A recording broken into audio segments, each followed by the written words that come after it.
من يهده الله فلا مضل له ومن يضلله فلا هادي له ولا نذير له ولا وزير له ولا مشير له ولا نعيم له وأشهد أن لا إله إلا الله وحده لا شريك له لا جد له ولا ند له ولا مثل له ونشهد أن سيدنا وسندنا وحبيبنا وحبيب ربنا وطبيبنا وطبيب قلوبنا ومولانا محمدا عبده ورسوله أعوذ بالله من الشيطان الرجيم بسم الله الرحمن الرحيم يا أيها الذين آمنوا استعينوا بالصبر والصلاة إن الله مع الصابرين وقال الله تبارك وتعالى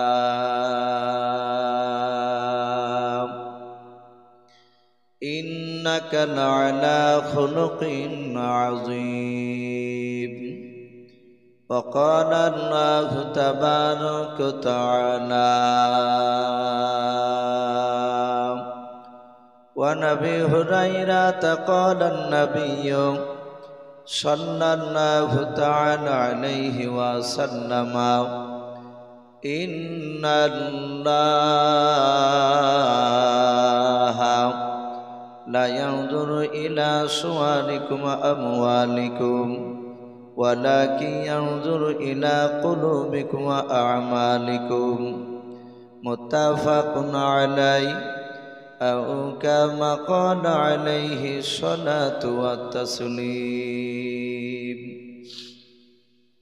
وعن أبي هريرة قال النبي صلى الله تعالى عليه وسلم من بنى لله مسجدا بنى الله له بيتا في الجنة أو كما قال عليه الصلاة والتسليم إن الله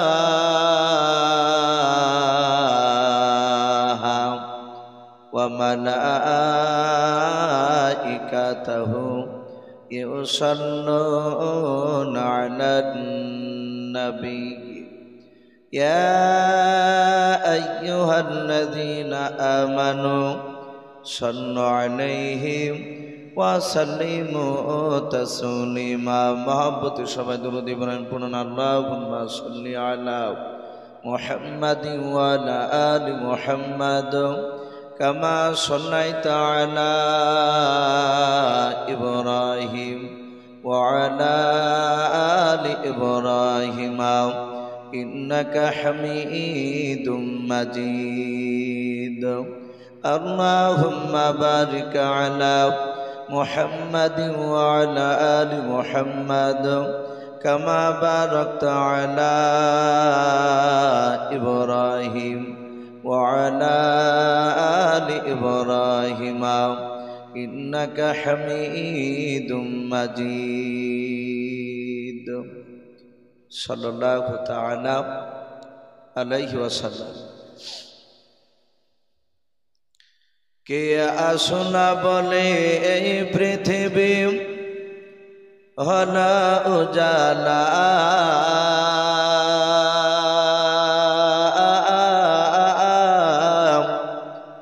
কে গাইল এসে সামের গান শূন্য কাফেলা কে আসুনা বলে এই পৃথিবী হলো উজালা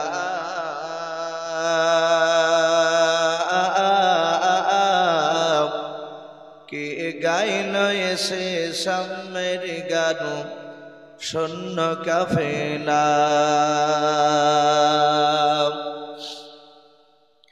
ও হাসমে মাকি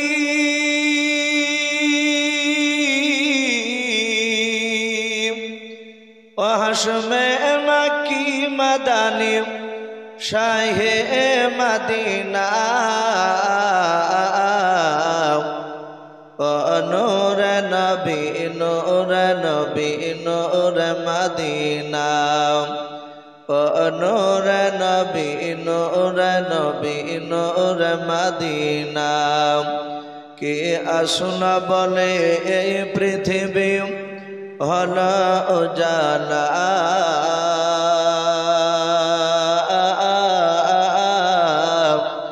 কে গাইল এসে সামের গান শূন্য কাফেলা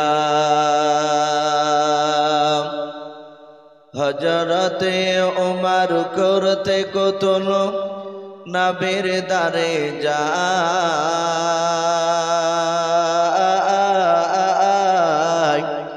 আর নূরানি তার চেহারা দেখে ওমর ফেদা হয়ে যায় একবার মহব্বত বলুন সুবহানাল্লাহ হযরতে ওমর করতে কতল নবীর দারে যায়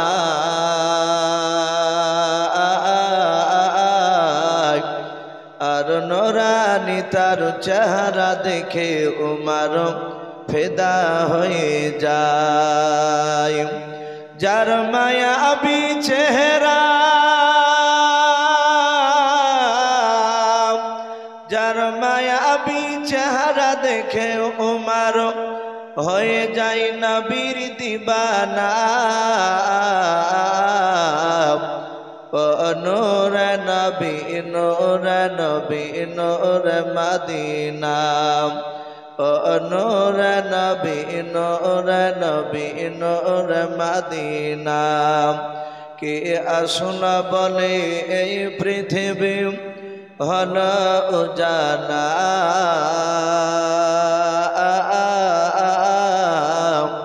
কে গাইল এসে সামের গান শূন্য কাফেলা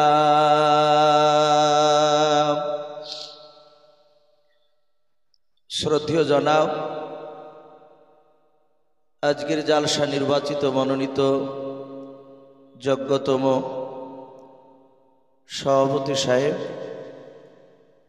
ও সম্মানিত আমন্ত্রিত ওলামে কেরাম ও আমার সম্মুখের শ্রদ্ধেয় বয়োজ্যেষ্ঠ বাবা জীবনেরা আমার সমবয়স্ক ও সমঞ্জস্য যুবক ভাইয়েরা পর্দার আড়ালের মা বোনেরা ও আমার সম্মুখের কচি কচি স্নেহের বাচ্চারা সকলকে জানাই আমার বুক ভরা ভালোবাসা সালাম আসসালামু আলাইকুম ওয়া রাহমাতুল্লাহি ওয়া বারাকাতুহু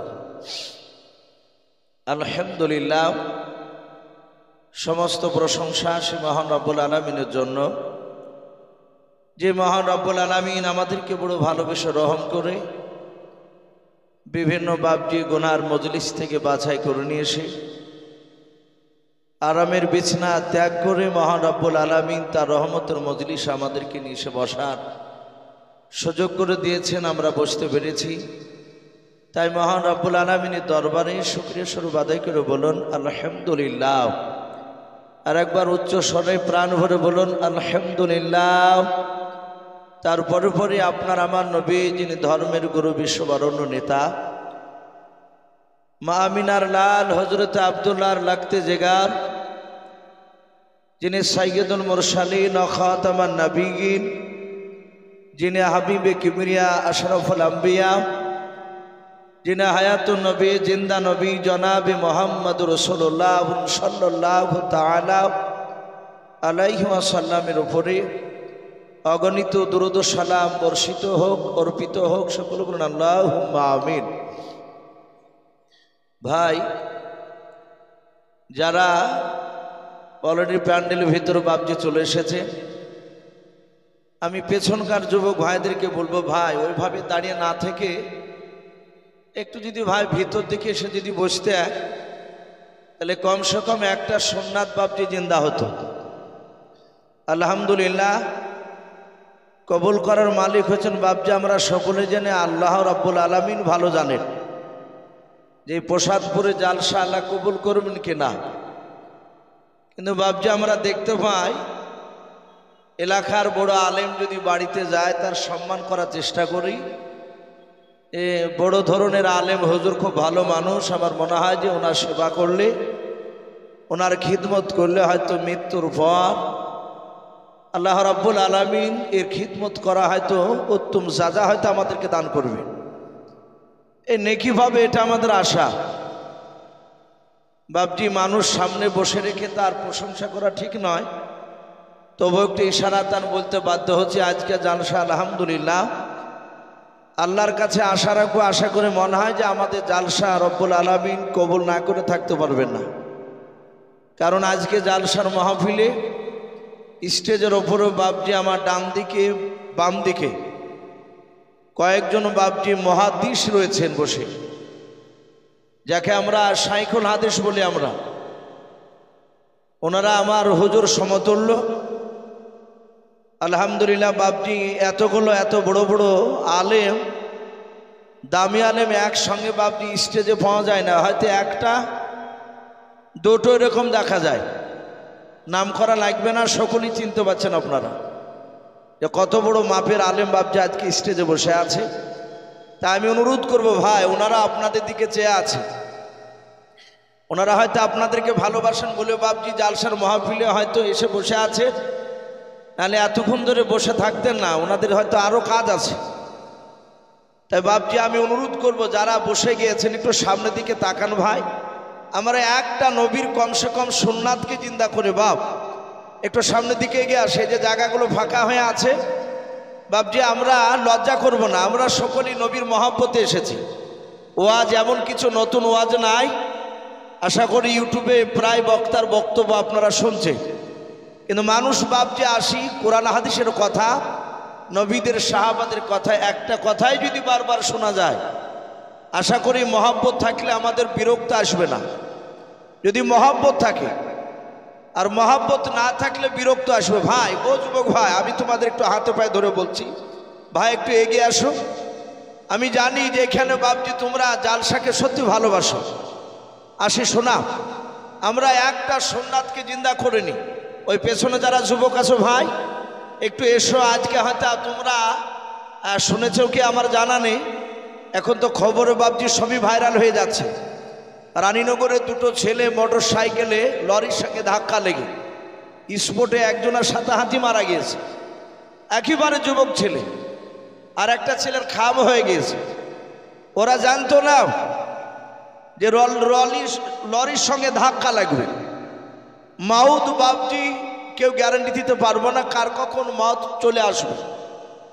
জানি না আমাদের বাবজি কারো কাফন হয়তো এলাকায় বাবজি দোকানে হাজির হয়ে গিয়েছে, আমাদের কোনো খবরই নাই। তাই বাবজি একটু অনুরোধ করব, লজ্জা করব না ভাই। কিয়ামতের ময়দানে আল্লাহ রাব্বুল আলামিন বাহানা খুঁজে বাড়াবে তার বান্দা বান্দীদেরকে জাহান্নাম থেকে জান্নাতে দেওয়ার জন্য। বলুন আলহামদুলিল্লাহ। একটা যদি বাবজি সুন্নাত তরিকায় যদি আমাদের সুন্নাত জিন্দা হয়ে যায় রাসূলের, হয়তো আল্লাহর রহমতে, হয়তো আল্লাহ সেই দিক থেকে লক্ষ্য করে হয়তো আল্লাহ রাব্বুল আলামিন মাফ করে দিয়ে আমাদেরকে জান্নাতে দিতে পারে। একটু আসি ভাই, ওই যে পেছনে ভাই, একটু লজ্জা করবো না ভাই, একটু এগিয়ে আসি। মাশাআল্লাহ, আমরা আসি। আমরা জানি সারা পৃথিবীর শ্রেষ্ঠ নবী জনাবে মোহাম্মদ রাসূলুল্লাহ, সকল বলুন সাল্লাল্লাহু আলাইহি ওয়াসাল্লাম। নবী আমার 63 বছর বাবজি দুনিয়ার বুকে টোটাল বেঁচে ছিলেন। মাত্র ইমানি মেহনত নবী রাসূল 23 বছর বাবজি ইমানি মেহনত করেছে। সাহাবাদেরকে বাবজি রাসূল যেমন ভালোবাসতে, সাহাবারাও বাবজি রাসূলকে ভালোবাসতে। সাহাবারা জানতেন সারা পৃথিবীর চেয়ে, এমনকি নিজের বিবি বাল বাচ্চা তার নিজের জানের চেয়ে যতক্ষণ পর্যন্ত রসুলকে ভালোবাসা না হবে ততক্ষণ বাপজি কিয়ামতের ময়দানে রসুলুল্লাহর সুপারিশ পাওয়া যাবে না। তাই সাহাবায়ে কেরামরা বাপজি তারা নিজের জানের চেয়েও ভালোবাসতেন। মসজিদে নববীতে বিশ্ব নবী রহমতের নবী অনেকগুলো সাহাবায়ে কেরামদেরকে বাপজি বসতে বললেন। সাহাবারা বাপজি সকলেই বসে গেলে দরদি নবী আমার সাহাবাদের দিকে চেহারার দিকে চেয়ে রহমতের নবী সাহাবাদের দিকে তাকাচ্ছেন আর বিশ্ব নবীর দুই চোখের কোনা দিয়ে পানি ঝরছে। সাহাবায়ে কেরামরা রসুলকে এত ভালোবাসতেন, রসুলের বাপজি চোখের পানি পড়া যারা সাহাবারা ঈমান এনেছিলেন তারা সহ্য করতে পারতেন না। আল্লাহ রসুলকে এত ভালোবাসতেন। আপনারা জানেন যে আমার বিশ্ব রসুলকে নিয়ে বাপজি যেদিন মক্কা থেকে আল্লাহর হুকুমে হিজরত করে বাপজি মদিনা রাস্তায় পাড়ি দিয়েছিলেন। মক্কা থেকে মদিনায় যেতে বাপজি টোটাল 13 দিন বাপজি সময় লেগেছিল। বিশ্বনবী এই যে মাঝে অনেকটা লম্বা রাস্তা রসুল পালিয়ে যাওয়ার সময় কাফেরেরা পেছন থেকে বাপজি ধরে নিবে, তারা ধাওয়া করেছে। আমার রসুল বললেন, ওগো আবু বকর, আমরা এই গুহার এই গর্তে একটু আরাম করলে কেমন হয়? আমরা এখানে একটু লুকিয়ে থাকবো, না হলে কাফেররা আসে আমাদেরকে ধরে নিবে, আবু জেহেলের লোকেরা। আবু বকর সিদ্দিক রাদিয়াল্লাহু তাআলা আনহু তিনি বলেন, হুজুর অসুবিধা নাই, কিন্তু আপনি একটু দাঁড়ান, আমি ভিতরটা একটু গিয়ে দেখি কোনো সাপ বিচ্ছু ভরা আছে কিনা। আল্লাহ রসুল উপরে দাঁড়ালেন, আবু বকর ভিতরে প্রবেশ করলেন। উনি তাড়াহুড়া করে বাপজি জায়গাটা একটু পরিষ্কার করে রসুলুল্লাহকে দিয়ে বলেন, হুজুর এবার চলো। নবীজিকে সাথে করে নিয়ে গেলে নবী অনেকটা রাস্তা দৌড়ে গিয়েছে, কাফেররা মারবে, রসুলকে ধরতে পারলে। দরদি নবী আমার ডাক দিয়ে বলেন, আবু বকর আমার শরীর ক্লান্ত হয়ে গেছে, আমি একটু আরাম করব। ওরে আবু বকর তোমার পাটা একটু শার্ট করে দাও। আবু বকর সিদ্দিক রাদিয়াল্লাহু তাআলা আনহু তিনি ডান পা শার্ট করে দিয়েছিলেন। হুজুর আপনি আমার এই রানের উপরে এই উরুর উপর মাথা দিয়ে আপনি আরাম করুন। রসুল ঘুমিয়েছিলেন।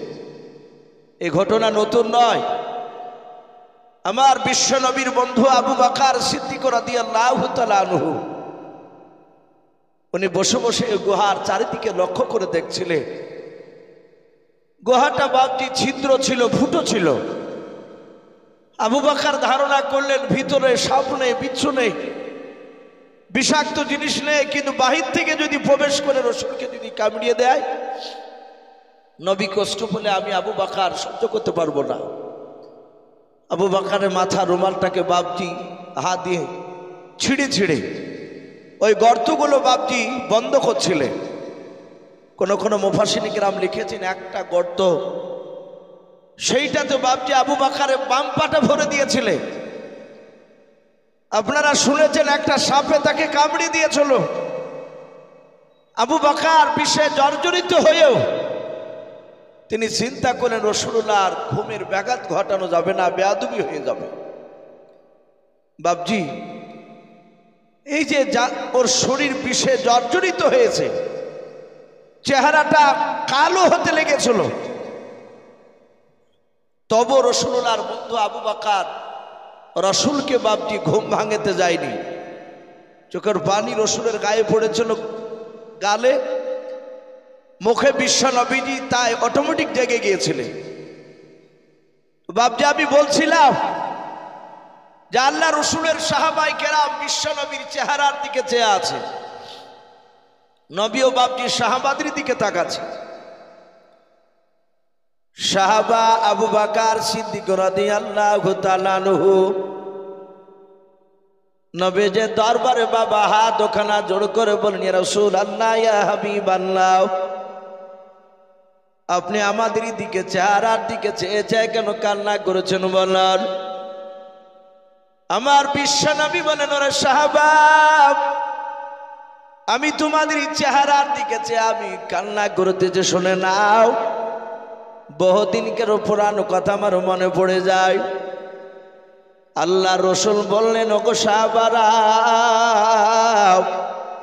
এখানে অনেকগুলো সাহাবাদেরকে দেখতে পাচ্ছি আমি, যারা সর্বপ্রথম বিশ্ব নবীকে তারা চিনতে পেরেছিল। নাও, হযরতে আবু বকর বিশ্ব নবীর কাছে বলে, হুজুর, আপনার কাছে আমি প্রথম হয়তো বেয়াদবি করে ফেলেছি, রসুল আপনাকে চিনতে পেরেছিলাম। নাও, ওগো নবীজি, আপনি দয়া মেহেরবান করে আপনি আমাকে ক্ষমা করে দেন। আল্লাহর নবী বলেন, রে আবু বকর, তুমি এত ভালোবাসো রে আমাকে আবু বকর, আমি বিশ্বদরদী নবী জনাবে মুহাম্মদ রাসূলুল্লাহ সাল্লাল্লাহু তাআলা আলাইহি ওয়াসাল্লাম, আবু বকর আমি তোমাকেও বড্ড ভালোবাসি। আপনারা শুনেছেন আবু বকর বাপজি সারা পৃথিবীর বেড়েছে, সাহাবার মধ্যে থেকে বাপজি নবীর সবচেয়ে জানের বন্ধু ছিলেন আবু বকর।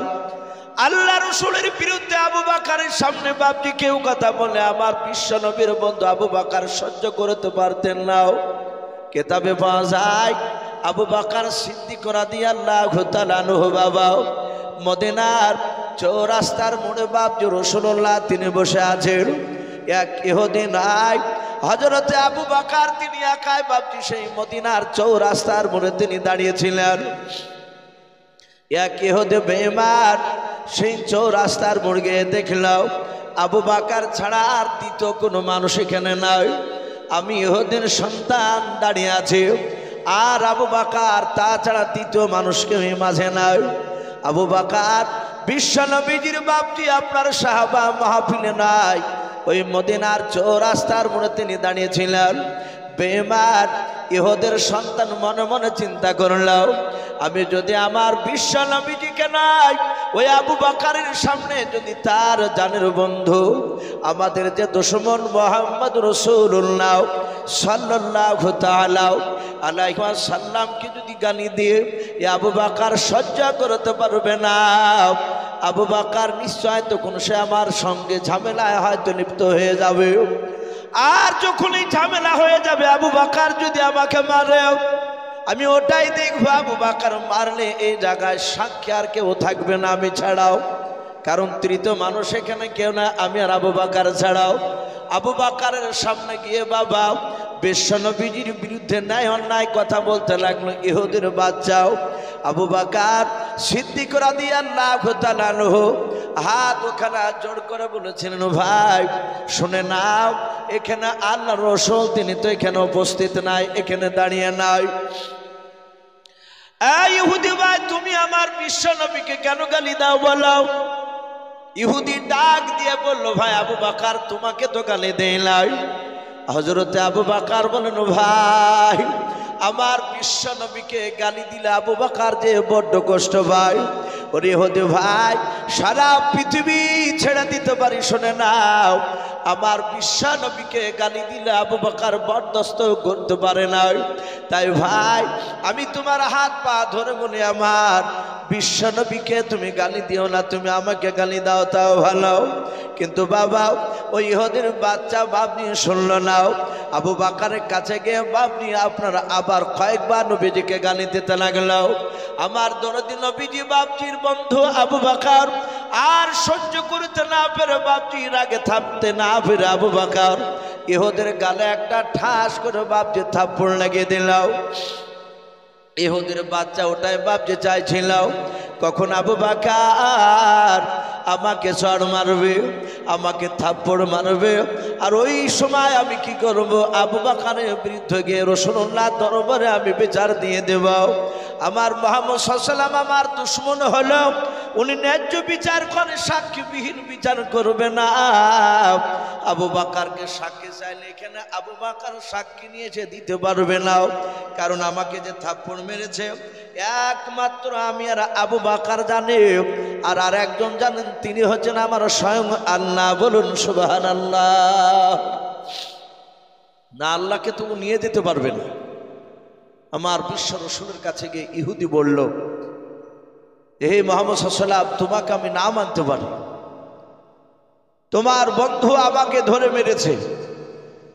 আবু বকর সিদ্দিক রাদিয়াল্লাহু তাআলা আনহুকে বললেন, রাসূল, হে আবু বকর বন্ধু, তুমি কি মেরেছো? আবু বকর বললেন, হুজুর আপনাকে গালি দিছিল তাই আমি থাপড় মেরেছি, থাকতে বলি না। ইহুদিকে ডাক দিয়ে রাসূল বললেন, ইহুদি, এই তুমি আমাকে কেন গালি দিছিলে? আমি তো কোনো অন্যায় করিনি। ইহুদি সাথে হাতে জবান উল্টে বলল, হে মুহাম্মদ সাল্লাল্লাহু আলাইহি ওয়াসাল্লাম, আমি তোমাকে না মানতে পারি তোমার দিনকে, না আমি তোমাকে গালি দিইনি। তোমার বন্ধু আবু বকর সিদ্দিক রাদিয়াল্লাহু তাআলা আনহু সে মিথ্যা কথা বলছে। নবী বলেন, আবু বকর এ তো বলছে মারে নাই, সে গালি দেয়নি তো আমাকে, আর তুমি তাকে মারলে কেন বিনা দোষে? আবু বকর সিদ্দিক রাদিয়াল্লাহু তাআলা আনহু তিনি বলেন, হুজুর আপনার কি ধারণা হয় যে আবু বকর মিথ্যা কথা বলে? ওগো নবী, আপনি তো আমাকে সিদ্দিক টাইটেল দিয়েছিলেন। আমরা জানি বিশ্ব নবী বাপ যে আবু বকর, ওর আসল নাম ছিল আবু বকর ইবনে আবু কুহাফা। আবু বকর আব্বার নাম, আবু কুহাফার বেটা আবু বকর। এ আবু কুহাফা আবু বকর সিদ্দিক এটা টোটাল নাম দিয়েছিলেন না, শুধু আবু বকর ছিল। বিশ্ব নবী বলেছিলেন এর নাম আজ থেকে শুধু আবু বকর বলো না, এ হচ্ছে সিদ্দিক, এ সত্যবাদী। আপনারা সকলেই জানেন বিশ্ব রাসূল বাপজি মেরাজে গিয়েছিলেন। মেরাজ থেকে ফিরে এসে সকালবেলায় ফজর নামাজের পর সাহাবাদের সামনে মেরাজের ঘটনা আলোচনা করছিলেন, যে নবী আমার এক রাত্রি বেলায় উম্মে হানির বাড়ি থেকে জিবরিল আলাইহিস সালাম রাসূলুল্লাহকে নিয়ে মসজিদে হারামে গেলে বুরাকে চেপে মসজিদে হারামে, এখানে রাসূলুল্লাহ ওখান থেকে বাপজি আবার চলে গেলেন বাইতুল মুকাদ্দাস, অনেক দূর, যেটাকে ফিলিস্তিন বলে বাপজি আমরা জানি। ওখানে রাসূলুল্লাহ যাওয়ার পর বাপজি মসজিদের দরজায় গুড়িতে ওখানে একটাই বুরাকটাকে রাসূলুল্লাহ আর বুরাকটাকে বেঁধে রাখলেন। বাপজি আমার সোনা লালেরা, আমার বিশ্ব রাসূলের বাপজি ওই মসজিদে বাইতুল মুকাদ্দাস থেকে আল্লাহর কুদরতি সিঁড়িবে জিবরিল আলাইহিস সালামের মারফতে বাপজি প্রথম আসমান, দ্বিতীয় আসমান, তৃতীয় আসমান, এভাবে 70 পাক আসমান পাড়ি দিয়ে, অনেক লম্বা ঘটনা আছে, ওদিকে আমি যাব না। আমার বিশ্ব নবীজি সেখান থেকে বাপজি আল্লাহর সাথে বাপজি দিদার করে, কেউ বলেছেন ডাইরেক্ট আল্লাহর সাথে কোলাকুলি করেছেন, কেউ বলেছেন মুসাফা করেছেন। ওখান থেকে বাপজি 50 ওয়াক্ত নামাজ নিয়াজ থেকে মুসা আলাইহিস সালামের সাথে সাক্ষাৎ হয়।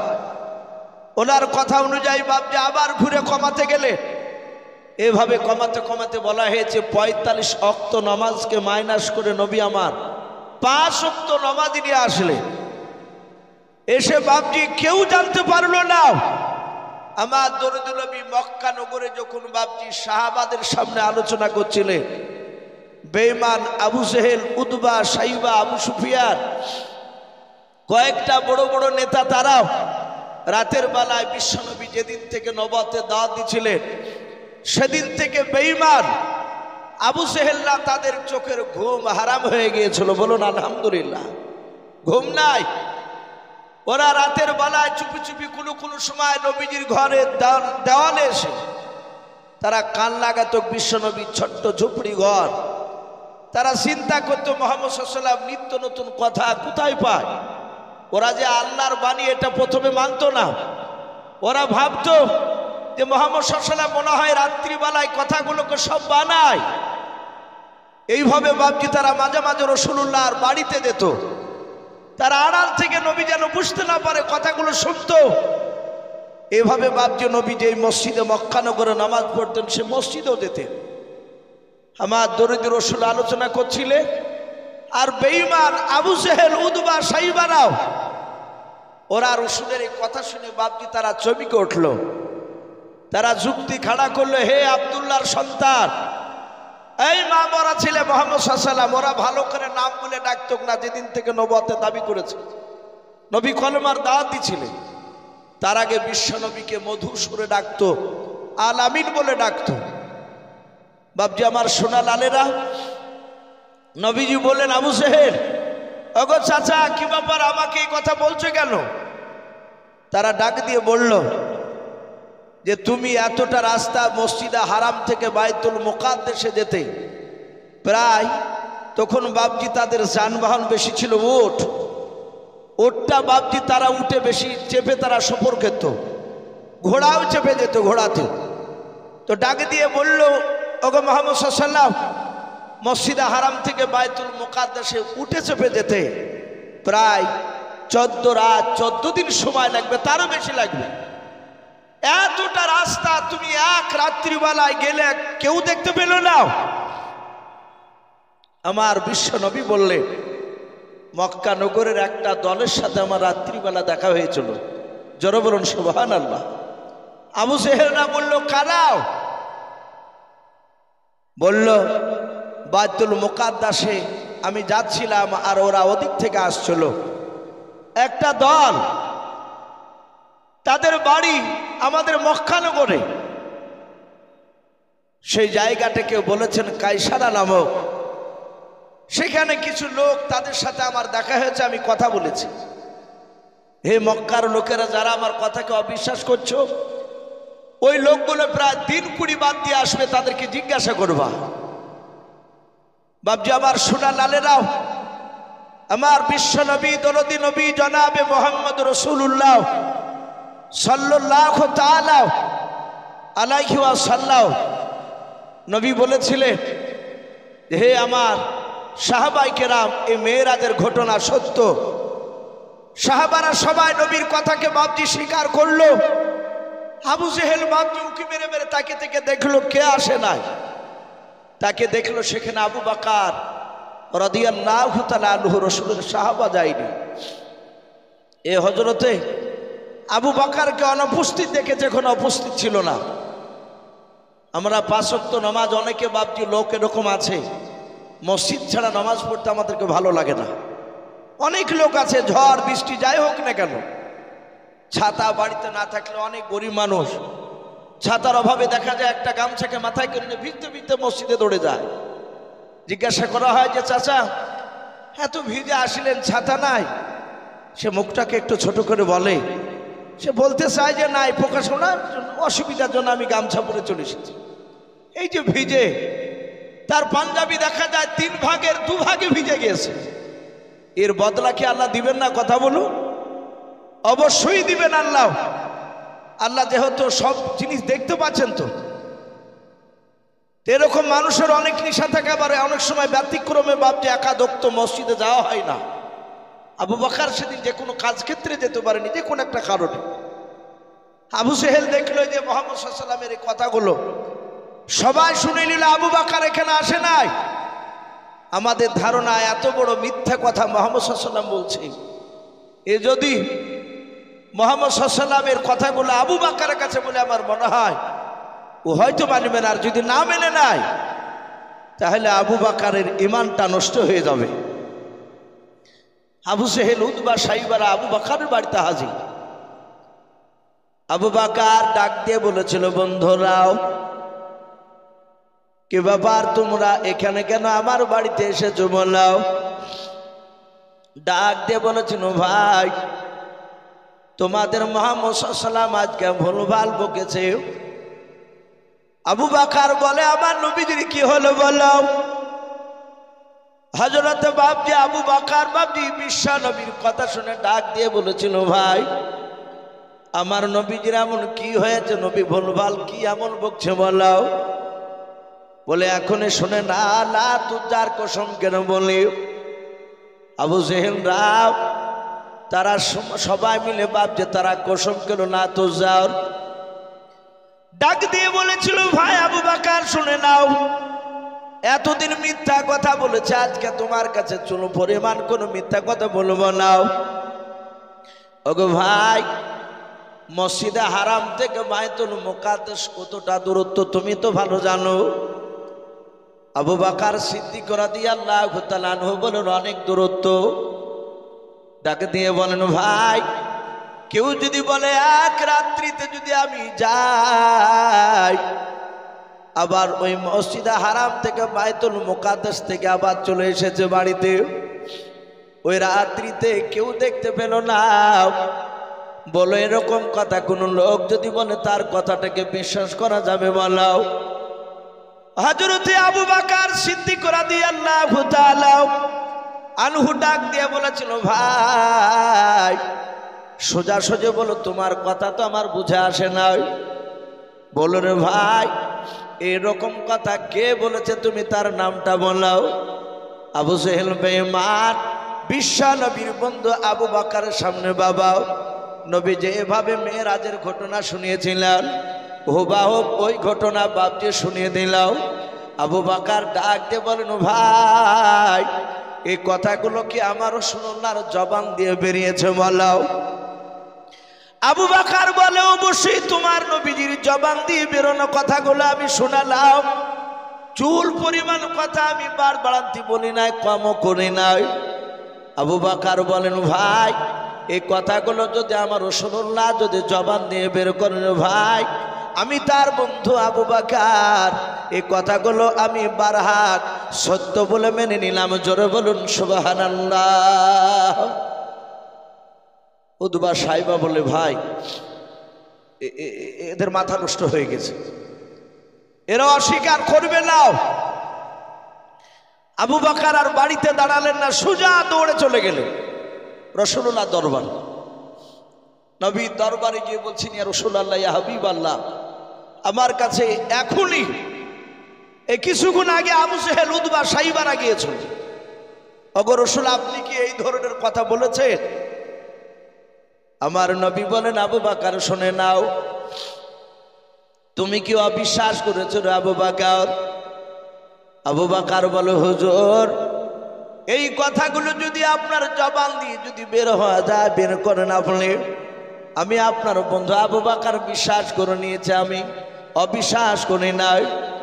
আবু জেহেল বারবার বলেছে, মিথ্যা কথা বলি না, আজকে সত্য কথা শোনালাও।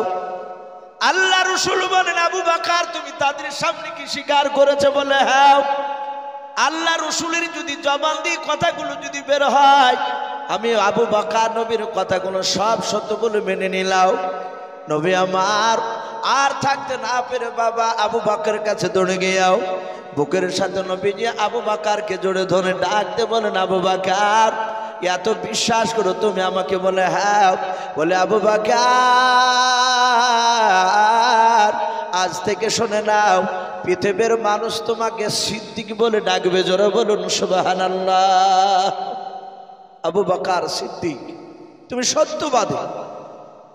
সেই আবু বকর ডাক দিয়ে বলে, হুজুর আপনার কি অবিশ্বাস হয় যে আমি মিথ্যা কথা বলি? বলে, না।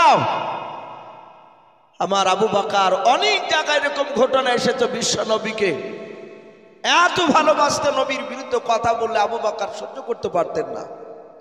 সে আবু বকর মসজিদে নববীতে বললেন, হুজুর বেয়াদবি হলে মাফ করবেন। ওগো নবী, আমি তো ঈমান আনার পর আর অন্যায় করিনি, হুজুর আপনি আমাকে ক্ষমা করে দেন। আবু বকরকে বিশ্ব নবী বলেন, আমি ক্ষমা করে দিয়েছি। নবীজি কাঁদছেন। নবীজির বাম পাশে বসা ছিল হযরত আমিরুল মুমিনিন ওমর ইবনুল খাত্তাব। এই খাত্তাবের বেটা ওমর রাদিয়াল্লাহু তাআলা আনহু। বাপজি, আমরা ওমরের নাম অনেক শুনেছি, আমরা অনেক জায়গায় ইমাম সাহেবকে বাপজি দেখতে পাই, তারা দোয়া করে, আল্লাহ আমাদের ভারতবর্ষের মাটিতে তুমি ওমরের মতো নেতা বানিয়ে দাও। বলুন আল্লাহুম্মা আমিন। এই দোয়া করে না অনেক সময়? হযরত ওমর এত বাপজি শক্তিশালী ছিলেন, সেই ওমর রাসূলকে বলছেন, হুজুর আমি আপনার কাছে বড় ধরনের বেয়াদবি করে ফেলেছি, হুজুর আপনি আমাকে ক্ষমা করে দেন। আমরা সকলেই জানি যে হযরত ওমর ফারুক রাদিয়াল্লাহু তাআলা আনহু তিনি এত শক্তিশালী ছিলেন, ঈমান আনার আগেও ছিলেন, ঈমান আনার পরেও ছিলেন। আমার বিশ্বনবী উমারের শক্তির ব্যাপারে সাহাবারা মাঝে মাঝে রাসূলুল্লাহর দরবারে বলতে, আবু জেহেলও জানতো যেই কাজ মক্কার কোনো লোক পারবে না সেটা মুহাম্মদ সাল্লাল্লাহু আলাইহি ওয়াসাল্লাম নয়, মুহাম্মদের বিরুদ্ধে এই উমার পারবে। উমার যদি না পারে কেউ পারবে না। আমার বিশ্বনবী দরদি নবী জনাবে মুহাম্মদ রাসূলুল্লাহ সাল্লাল্লাহু তাআলা আলাইহি ওয়াসাল্লামের সামনে আপনারা শুনেছেন, জানেন, ইসলামের ইতিহাসে বাপজি পাওয়া যায় সর্বপ্রথম যে মহিলাটা ঈমান আনার কারণে শহীদ হয়েছিলেন তিনি ছিলেন একজন মহিলা, তার নাম হযরত সুমাইয়া রাদিয়াল্লাহু তাআলা আনহা। নাম শুনেন নাই? সুমাইয়া তার বেটা হযরতে আম্মার রাদিয়াল্লাহু তাআলা আনহু, তাদের মা বেটাকে বাপজি উমার জোর করে তুলে নিয়ে গিয়েছিল মক্কার চৌরাস্তার মোড়ে। তাদেরকে উলঙ্গা করে বাপজি বেঁধে রেখেছিল। শুধু উলঙ্গাই নয়, তার লজ্জাস্থান বাপজি বর্ষা মেরেছিল, বল্লম যাকে বলে। আমার বিশ্ব রাসূল গিয়েছিলেন, সুমাইয়া চোখ বন্ধ করে কেঁদেছিলেন, ওগো রাসূল আপনি কেন এসেছেন এই জায়গায়? নবী আপনি চলে যান, আমরা ঈমান নষ্ট হতে দিব না। জোরে বলুন সুবহানাল্লাহ। বাপজি সে সময় উমারের ভয়ে রাসূলের সাহাবায়ে কেরামরা প্রকাশ্য কালেমার দাওয়াত দিতে পারেনি। নবীজি বলেছেন ওমরের বাহুতে, এই দুই হাতে আল্লাহ রাব্বুল আলামিন দুনিয়ার 50টা যুবকের শক্তি একাই ওমরকে দান করেছিলেন। জোরে বলুন সুবহানাল্লাহ। ওমর এত বেয়াদব ছিল, ওমর যেই লোকটাকে জবাই করত তাকে জবাই করে তার শরীর থেকে রক্ত চামড়ার মুশকে ভরে নিত। যাকে জবাই করেছে তার রক্তকে চামড়ার মুশকে ভরে নিয়ে তারই বাপ চাচার সামনে গিয়ে চিৎকার করে বলতো, বাড়িতে ডেকে গিয়ে বলতো, এই যে তোর সন্তানের রক্ত। কোন সময় আবু জেহেল নয় ওমর তার বাপের শরীরে বাপজি তার বেটা রক্ত ছুঁড়ে ফেলতো। তাহলে কত বড় বেয়াদব ছিল সেই উমর। রাসূলের কাছে হাত দুখানা জোড় করে কাঁদেন আর বলেন, হুজুর বেয়াদবি হলে মাফ করবেন নবী, আমি আপনাকে চিনতাম না। আমি আপনাকে না চিনার কারণে ওগো নবীজি আমি আপনাকে মারতে গিয়েছিলাম। কেতাবে লিখেছে বাপজি উমর ফারুক রাদিয়াল্লাহু তাআলা আনহু ঈমান আনার আগে আবু জেহেল, উতবা, সাইবা, আবু সুফিয়ান, আবু লাহাব এইরকম মক্কার বড় বড় বাপজি তাবুর তাবুর নেতারা রাতে দিনে সবার করে মিটিং করত। এক রাত্রিবেলায় উমারও বাপজি গোপন মিটিংয়ে আছে। আবু জেহেল শয়তানি তো কম ছিল না, যারা ইবলিশ শয়তান হয় তাদের অনেক ক্রিটিক্যাল বুদ্ধিও থাকে। আবু জেহেল জানতো যে উমরকে চটানো যাবে না, উমরকে চটালি বিপদ রয়েছে। তোমার বক্তব্য শুনতে শুনতে আবু জেহেলকে হঠাৎ করে প্রশ্ন করে বলল, এই আমর ইবনে হিসাম, এই হিসামের বেটা আমর। আবু জেহেল কি আসল নাম ছিল আমর ইবনে হিসাম। তোমার বলল, এই হিসামের বেটা আমর, আমি মুহাম্মদ সাল্লাল্লাহু আলাইহি ওয়াসাল্লামকে আমি কাছে তার কথা শুনি নাই, কিন্তু আমি দূর থেকে দেখেছি।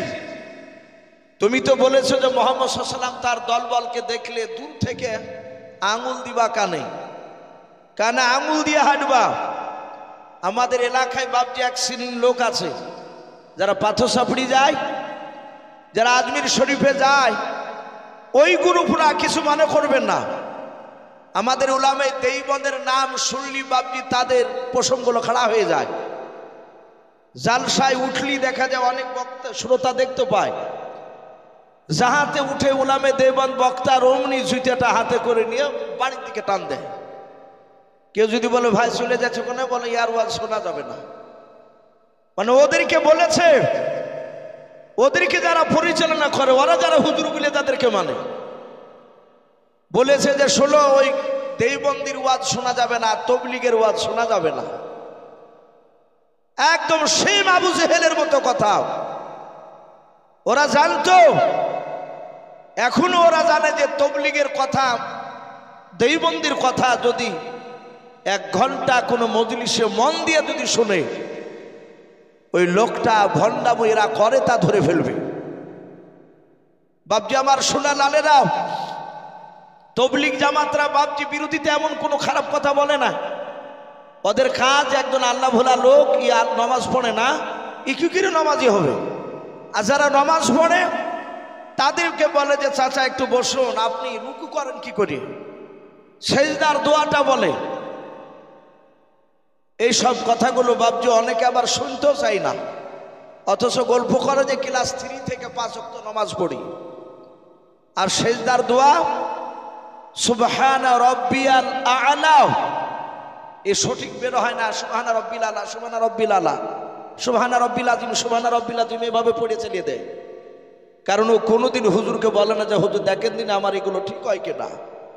বাপজি আবু সেহেলরা বিশ্ব রসুলের বাপজি লোক সাহাবাদেরকে দেখলে তারা এমন ভাবে মিটিং করেছিল যে মুহাম্মদ সাল্লাল্লাহু আলাইহি ওয়াসাল্লামের কথা খবরদার শুনবে না, হয় কানে তুলে দিবা আর না হলে 2 আঙুলে ভাবে কানে ভরি দিয়ে যতক্ষণ দেখবা ওরা আছে ততক্ষণ জানে কান থেকে আঙুল বার করবা না। ওমর বলেছিল ভাই মুহাম্মদ সাল্লাল্লাহু আলাইহি ওয়াসাল্লামকে দেখেছি দূর থেকে, লোকটা তো ভালো, কিন্তু আমি অন্য লোকের মুখ থেকে মুহাম্মদ সাল্লাল্লাহু আলাইহি ওয়াসাল্লামের বিরোধীমূলক তো কথা শুনি নাই। আর ওই লোকটাকে শুধু মারি কথা বলো কেন? আবু সেহেল বলছে ওমর তুমি জানো না ও কত বড় খাতারনাক, ও আমাদের বাপ দাদার ধর্মকে বাতিল করে দিতে চাইছে। হযরত ওমরকে বাপজি মাথায় হাত দিয়ে সান্ত্বনা দিল। কিন্তু বাপজি হেদায়েতের মালিক আল্লাহ, আল্লাহ যাকে হেদায়েত করবে পৃথিবীর মানুষ নাই তাকে রুখতে। আমরা জানি যে বাবরি মসজিদ বাপজি ভেঙেছিল।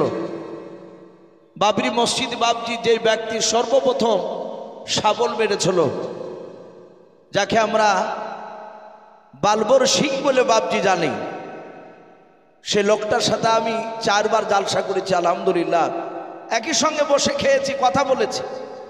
তার 2 চোখের কোনা দিয়ে শুধু পানি ঝরছে। আল্লাহ রাব্বুল আলামিন তার ভিতরে হেদায়েতের নূর জ্বালিয়ে দিয়েছে। সে লোকটা ইসলাম গ্রহণ করে চলে এসেছে অমুসলিম থেকে ইসলামের রাস্তায়।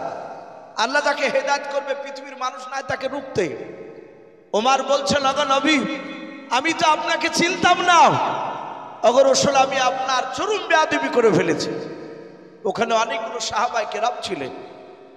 একজন সাহাবা তিনি বললেন ওগো ওমর ভাই, ও ওমর ভাই, মানুষ আগে ওমরকে ভয় করতো কি ঈমান আনার আগে কথা বলতে, ঈমান আনার পরে মানুষ জানে ঈমানদাররা তারা যদিও রাগিল হয় শরিয়ত অনুযায়ী, বলুন আলহামদুলিল্লাহ। ঈমানদার আর বেঈমানের পার্থক্য ওটাই, বেটা বাপ বেটা বেঁচে আছে, বেটা প্রচুর টাকা হয়েছে, বেটা যদি টাকা হয়ে যায় বাপকে আলাদা করে বাড়ি করে দিয়েছে, কিংবা ওই বাড়িতেই যদি থাকে, অনেক সময় বাপজি বাপে বেটাকে কথা বলতে ভয় পায় কি পায় না, কথা বলে। বেটার যদি ঈমান না থাকে বাপে ভয় পাবে যে বেটাকে কথা বলতে গিয়ে বেটা যদি আকার বাকার কিছু কথা বলে দেয়, কত টাকা হয়েছে। আর ছেলে যদি ঈমানদার হয়, সে যত বড়ই টাকা পয়সালো লোক হোক না কেন, সে চিন্তা করবে বাপকে কথা বলতে গিয়ে যদি বেয়াদবি হয়ে যায়, জোরে বলুন সুবহানাল্লাহ। এটাই হচ্ছে বাপজি পরীক্ষা।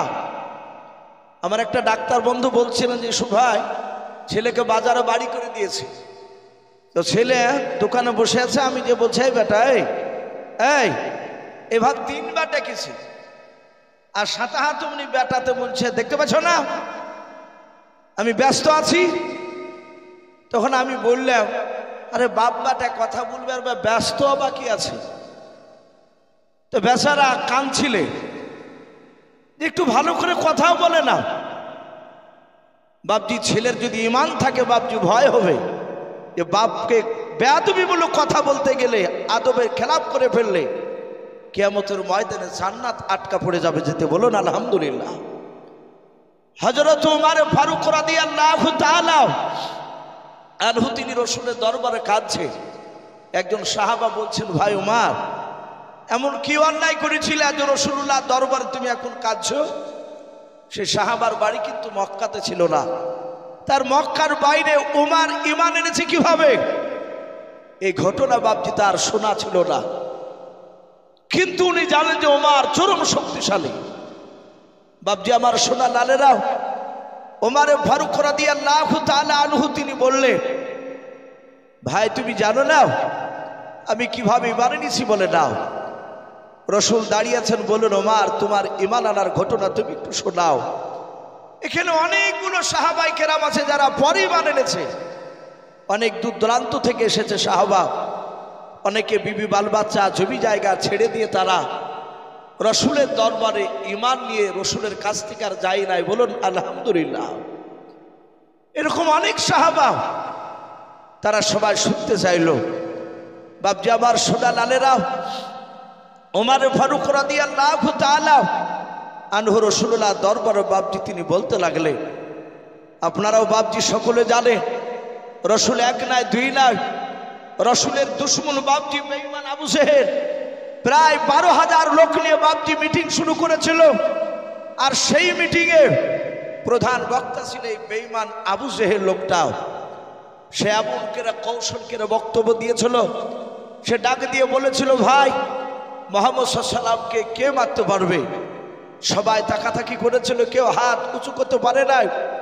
লাস্টে ওমর একটু পেছনে ছিল, ওমর হাত উঁচু করে বললে, এই আবু জেহেল, এই হিশামের বেটা আমর, আমি খাত্তাবের বেটা ওমর, আমি কাউকে ভয় পাই না। মুহাম্মদ সাল্লাল্লাহু আলাইহি ওয়াসাল্লাম বড্ড বাড়া বেড়ে গেছে এটা জানি, কিন্তু বলো তার কি চাও? তার হাত কাটা চাও না পা কাটা চাও না তার মাথা কাটা চাও? আবু জেহেল বলল, সবাই মিলে হাত তালি মেরে বাপজি তাকে আরো বাপজি তাকে সাঙ্গা করে দিয়েছে বেঈমানেরা। তারা বলল যে ভাই ওমর তুমি ছাড়া কেউ মারতে পারবে না। মুহাম্মদ সাল্লাল্লাহু আলাইহি ওয়াসাল্লাম বড্ড বাড়া বেড়ে গিয়েছে, তার বডি থেকে গলাটা আলাদা করে দাও, মাথাটা, ওর মাথা কাটিয়ে নিয়ে আসো। আবু জেহেল বলল, মাথা কেটে নিয়ে আসতে পারলে তোমাকে 3টা বড় ধরনের উপহার দিব। ওমর রাজি হয়ে গেল। ওমর বলল, আমার তোমার জবানের উপর বিশ্বাস হয় নাই? বলে আবু জেহেল, উদবা সাইবা, এদেশের সব বড় বড় নেতারা আছে? বলে হ্যাঁ। বলে ওই দেখো একটা পাহাড়, যে পাহাড়ে গিয়ে মানুষ কসম খায়। আমরা মানুষ অনেক সময় দেখতে পাই, মানুষ কিছু দেখা যায় যে শিকার হয় না, তখন অনেকে বলে যে ভাই মসজিদে গিয়ে তুই কথা বলতে হবে। সাধারণ লোক অনেকে বলি আমরা। এখন আর মসজিদ কোরআনকেও ভয় করছে না বাপ, কোরআনকেও ভয় করছে না। তো ওরা মক্কার কাফেরদের বাপজি একটা বিশ্বাস ছিল, ভয় ছিল যে একটা পাহাড় বাপজি কুবা নামক পাহাড়, সে পাহাড়ে গিয়ে হাত দিয়ে ওয়াদা করলে জীবন থাকা পর্যন্ত বাপজি ওই ওয়াদাটা পুরা করত। আবু জেহেল, উতবা, সাইবা ওরা সবাই মিলে ওমরের সামনে গিয়ে পাহাড়ে হাত দিয়ে বলল, এই পাহাড়ের কসম খেয়ে বলছে এই ওয়াদা পুরা করবো তুমি যদি মুহাম্মদ সাল্লাল্লাহু আলাইহি ওয়াসাল্লামের মাথা কেটে নিয়ে আসতে পারো। ওমর বলল, অসুবিধা নাই, আমাকে বিষাক্ত একটা তলোয়ার দাও। যে তলোয়ারে বাপজি বিষ মাখানো ছিল। ওমর বেঈমান বাপজি সে সময় তলোয়ারখানা হাতে করে নিয়ে 12,000 লোকের সামনে হাত তালি নিয়ে দৌড়াতে শুরু করলো। ওমর এত দ্রুত বেগে ছুটছে বিশ্ব নবীকে মারবে। কিতাবে এসেছে বাপজি মদিনা নয়, ওই মক্কা নগরে আমার বিশ্ব নবী দরদি নবী যখন ছিলেন সাহাবাদেরকে নিয়ে, ওমর বাপজি মরুভূমির ময়দান দিয়ে পাহাড়ি এলাকা দৌড়াচ্ছে। একজন রাসূলের সাহাবা, যিনার নাম হযরত নাঈম রাদিয়াল্লাহু তাআলা আনহু, তিনি দুম্বা উট চড়াচ্ছিলেন। ওনারা হাতে বাপজি ছোট্ট একটা লাঠি, উনি সে নিয়ে ছাগল চড়াচ্ছিলেন, দুম্বা চড়াচ্ছিলেন ওই পাহাড়ি এলাকায়। দেখছে একবারে ওমর এত দ্রুত বেগে দৌড়ে যাচ্ছে। হযরতে নাঈমের সাথে ওমরের একটু ভাব ছিল। আমাদের অনেক মুসলমান ভাই, আমার হিন্দু ভাই, যুবক বন্ধুর সাথে অনেকের বন্ধুত্ব তৈরি হয়। ডাক দিয়ে বলল, ভাই এই উমর, এই কি ব্যাপার, এত দ্রুত বেগে দৌড়াচ্ছে, কোথাও জানে না যে রাসূলকে মারতে যাচ্ছে? উমর দাঁড়িয়ে বলল, ওই আব্দুল্লাহর সন্তান মোহাম্মদ সাল্লামকে আমি জব্দ করতে যাচ্ছি। বেটা বেরিয়েছে খুব, তার মাথা কাটতে যাচ্ছি, গোটা দেহ থেকে মাথাটা আলাদা করে দেব।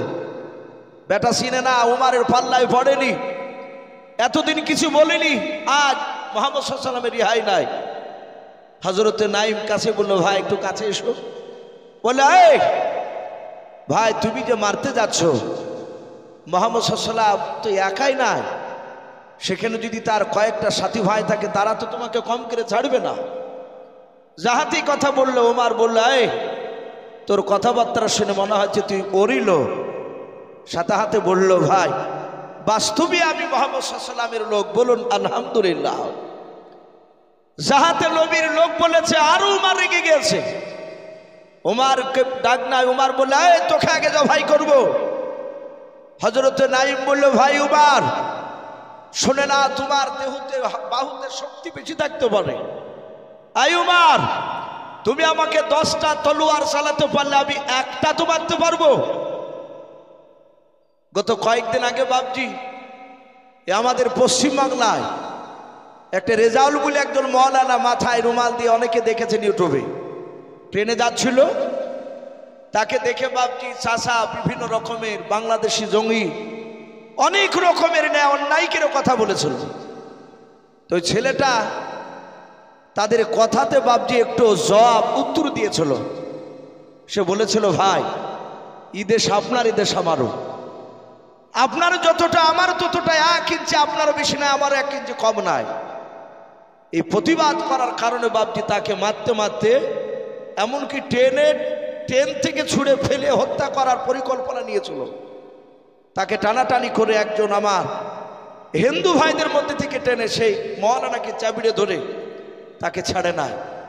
ওই দুষ্কৃতীদের হাত থেকে বাবজি ওই হিন্দু ভাইটা বাবজি বাঁচিয়েছেন আল্লাহ, কিন্তু তার মারফতে উনি মারতে দেয়নি। পৃথিবীতে বাবজি এখনো আমাদের হিন্দু ভাইরা আছে, অনেক হিন্দু ভাই আছে মুসলমানের জন্য জীবন দিতে রাজি আছে, কিন্তু এক শ্রেণীর বাবজি বেঈমানরাও তারা মাথা ছাড়া দিয়েছে। তারা চাইছে যে মুসলমানকে ভারতবর্ষ থেকে বাবজি একেবারে শেষ করে দেবে, কিন্তু পারবে না। বাবজি যত ওরা মুসলমানকে মারছে, ওরা জানছে গোটা পৃথিবীতে মুসলমানের সংখ্যা বাড়ছে। জোরে বলুন সুবহানাল্লাহ। তো বাবজি হযরতে নাইম ডাক দিয়ে বললে, ভাই উমার তুমি 10টা মারলে আমি একটা মারতে পারবো তোমাকে। ভাই উমার তোমারও হাতে তলোয়ার, আমারও হাতে লাঠি রয়েছে। বলে, উমার তোমার 2টো হাত, আমার 2টো হাত, তোমারও রক্ত আছে আমারও রক্ত আছে শরীরে, তোমারও গোস্ত আছে আমারও গোস্ত আছে। ওমর আমাকে নবীকে মারার আগে তোমার বাড়িটা ভালো করে খোঁজ রাখো গা।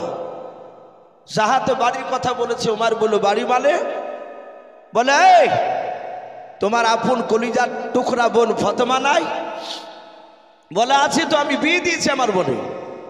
বলে, তোমার সেই বোন ফাতেমা আর তার স্বামী শাহিদ খোঁজ রেখেছে? ওরা দুজনায় যেই নবীকে মারতে যাচ্ছ সেই নবী কলেমা পড়ে তারা মুসলমান হয়ে গিয়েছে।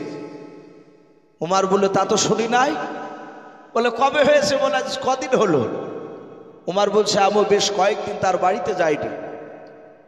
ওমর বললে, ভাই মিথ্যা কথা বলছিস না তো, আমার মার থেকে বাঁচার জন্য বলে নাও। আমরা রাসূলুল্লাহর সাহাবা মিথ্যা কথা বলে নাই, বলুন আলহামদুলিল্লাহ। ডাক দিয়ে বলল, ওমর তোমার বাড়িটা খোঁজ নাও, তারপরে তুমি আসো, তারপরে তুমি নবীকে মারতে যেও। ওমরে যা রাগ ছিল আরো 7 গুণ রাগ বেড়ে গেল, যে আমার রসুলকে, যে নবীকে মারতে যাচ্ছি তার উপর ঈমান এনেছে আমার বোন। ওমর বাবজি তলোয়ার হাতে করে নিয়ে সোজা দৌড়ে চলে গেল তার বোনের বাড়িতে। তখন বাবজি দরজা এখনকার মতো ছিল না, দরজায় বাবজি লাত মারলো। হযরত ওমর প্রথমে বাবজি কান লাগিয়ে কথাগুলো একটু শুনছিল, দেখে তিনি কি করে। ওরা কেতাবে লিখেছে হযরতে শাহিদ আর ফাতেমা, ওরা স্বামী স্ত্রী তো দুজনায় রাসূলুল্লাহর তরফ থেকে একজন খাব্বাব বলে একজন সাহাবা নবীজি, তিনি কোরআনের বাবজি তালকিন দিছিলেন, শিক্ষা দিছিলেন। হযরত ওমরের কানে কয়েকটা আয়াত কোরআনের আওয়াজ চলে গিয়েছে। ওমরের ভাষা ছিল আরবি, কোরআন নাজিল হয়েছে আরবিতে। আরবি বাবজি কয়েকটা আয়াত কোরআনে ওমারের কানে গিয়েছে। ওমার চিৎকার করে বলে, এই দরজা খোল। ওমারের বোন বাপজি গলার আওয়াজ কানা শুনে চিনতে পেরেছে উনি আমার কলেজা টুকরা ভাই ওমার। ওমারের বাপজি শক্তির ব্যাপারে, পাগলামোর ব্যাপারে তার বোনের ভালো জানা ছিল। হযরতে ফাতেমা ডাক দিয়ে বলেছিল, প্রাণের স্বামী শুনে নাও, আর মনে হয় বাঁচতে পারবো না আমরাও। ওই দেখ আমার ভাই বাড়ির দরজায় এসে ডাক দিচ্ছে, বোন দরজা খোলো বলেছে। ওগো আমার স্বামী শুনে নাও, আমরা জীবন দিতে রাজি আছি, কিন্তু শুনে নাও, আমার মনে হয় ওই খাব্বাবির ভাইয়ের হাতে যে কোরআন শরীফ রয়েছে রে, শুনে নাও। কোরআন তখন বাপজি আপনার 30 পারা গচ্ছিত ভাবে ছিল নাও।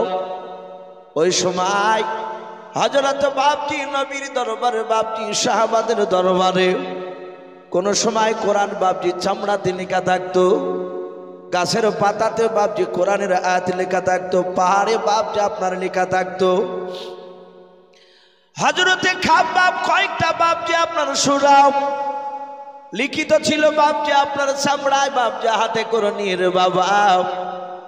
ওই দেখে দেখে বাপজি শিখার জন্য কোরআন। ফাতেমা বলল, ভাই খাব্বাব, এই কোরআনটা আমার ভাই চিনে না জানে নাও, কোরআনটাকে হয়তো টান মেরে ফেলে দিবে, কোরআনকে টান মেরে ফেলে দিলে সহ্য করতে পারবো নাও। ওরে ভাই খাব্বাব, এই কোরআনটা নিয়ে তুমি ঘরের আড়ালে চলে যাও। হযরতে বাবা খাব্বাব ঘরের ভিতরে গিয়ে আড়ালে গিয়ে বাপজি আপনার দাঁড়িয়ে গেল।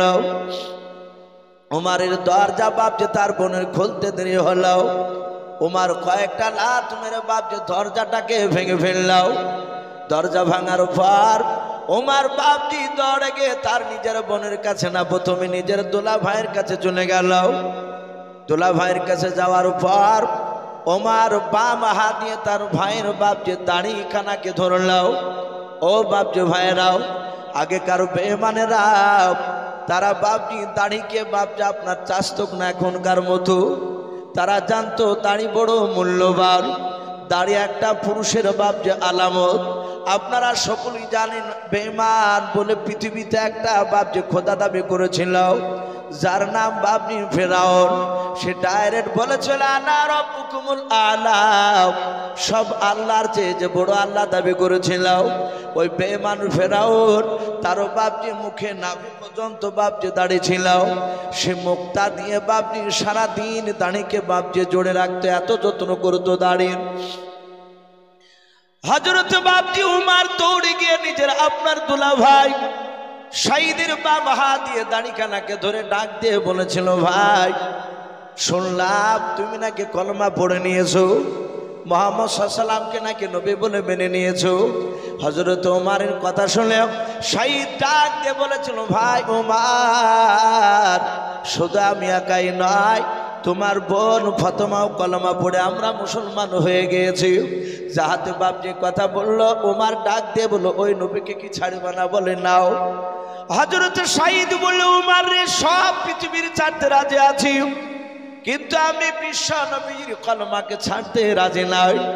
ও বাপ যে ভাইরাও, কোরআন এমন একটা বাপ যে আপনার জাদুকৃতকে দাও, কোরআনের এমন একটা বাপ যে আকর্ষণ হয়েছে রে বাবা। কোরআন যারা মন দিয়ে বাপ যে কোরআনকে সেই জামানায় শুনে চলো যারাও, তারা কোরআনের প্রেমিক না হয়ে থাকতে পারে নাই। বলুন সুবহানাল্লাহ। আল্লাহর নবী জনাবে মুহাম্মদ রাসূলুল্লাহ সাল্লাল্লাহু তাআলা আলাইহি ওয়াসাল্লামের বাপ যে সাহাবা শাহিদ বাপ যে দাঁড়িয়ে বলল, নবীজিকে ছাড়তে রাজি নাই। সঙ্গে সঙ্গে বাবা হযরত বাপ যে আপনার শাহিদের দাড়িখানাকে ধরে বাবা আপনার আগুনেতে আপনার ফেলে দিলাও, উঠোনে ফেলে দিল। শাহিদ তাড়াশ করে পড়ে গেল। হযরত ওমর তার বুকের উপর দাঁড়িয়ে বাপজি তলোয়ারের উল্টো পিঠে দিয়ে আঘাত করতে লাগলো, পা দিয়ে বাপজি বুকের বাতা ভাঙার জন্য ডাকে দিয়ে বলল, ভাই মারতে মারতে যদি আমাকে ধুলার সাথে যদি মিশিয়ে দাও, তবু আমি নবীজিকে ছাড়তে রাজি নাই। ওমর এত মার মারলো, দেখলো তার দুলা ভাই তার মারকে ভয় পাই নাও। হযরতে ওমরের বোন তিনি দূর থেকে নয় পাশ থেকে দাঁড়িয়ে দাঁড়িয়ে দেখছিলেন আমার স্বামীকে আর বেঁচে হয়তো রাখবে না আমার ভাই। হযরতে বাপজি ফাতেমা দৌড়ে গিয়ে তার নিজের দুলা ভাই নাই নিজের স্বামীর বাপজি বুকের ওপর আপনারা শুয়ে পড়ে ডাক দিয়ে বলেছিল, ওরে ভাই ওমর আমার স্বামীকে ছেড়ে দাও আর মেরো না, আমাকে মারো। ওমারের দিলটা বাপ যে এত পাথরের মতো শক্ত হয়ে গিয়েছিল, তার ভিতরে বাপ যে আপনার নূরের তো কোনো বাপ যে আপনার আলো জ্বলে ওঠেনি। ওমার বাপ যে আগে থাকতে না পেরে নিজের বোনের মাথার চুলগুলোকে বাপ যে খামচা মেরে ধরাও, তার সাইডে ফেলে দিলাম। ফেলে দেওয়ার পর নিজের দোলা ভাইকে আর মারলো নাও, এবার নিজের আপন কলিজা টুকরা বোনের ওপর বাপজি বুকের ওপর দাঁড়িয়ে গেল। দাঁড়িয়ে গিয়ে পা দিয়ে লাত মারে আর তলোয়ারের উল্টো পিঠ দিয়ে আঘাত করে আর বলে, ওরে ফাতেমা বল এখনো নবীজিকে ছাড়বে কিনাও? যদি না ছাড়িস তোকে মারতে মারতে দুনিয়ার বুক থেকে শেষ করে দেব। হযরতে বাপজি ওমর ফারুক রাদিয়াল্লাহু তাআলা আনহু বাপজি সেই সময় ইমান আনে নাই। ওমর বাপজি তোমার মারতে লাগলো, দেখলে একটি মারো বাপজি আপনার মার থেকে ভয় হয় না। শুধু মারে বোন বলো, ভাই মারতে মারতে আমাকে যদি মেরে ফেলো, আমার কলিজার ভিতর থেকে নবীজির মহব্বত তুমি ছেড়ে দিতে পারবা না, বের করে তুমি ফেলে দিতে পারবা না।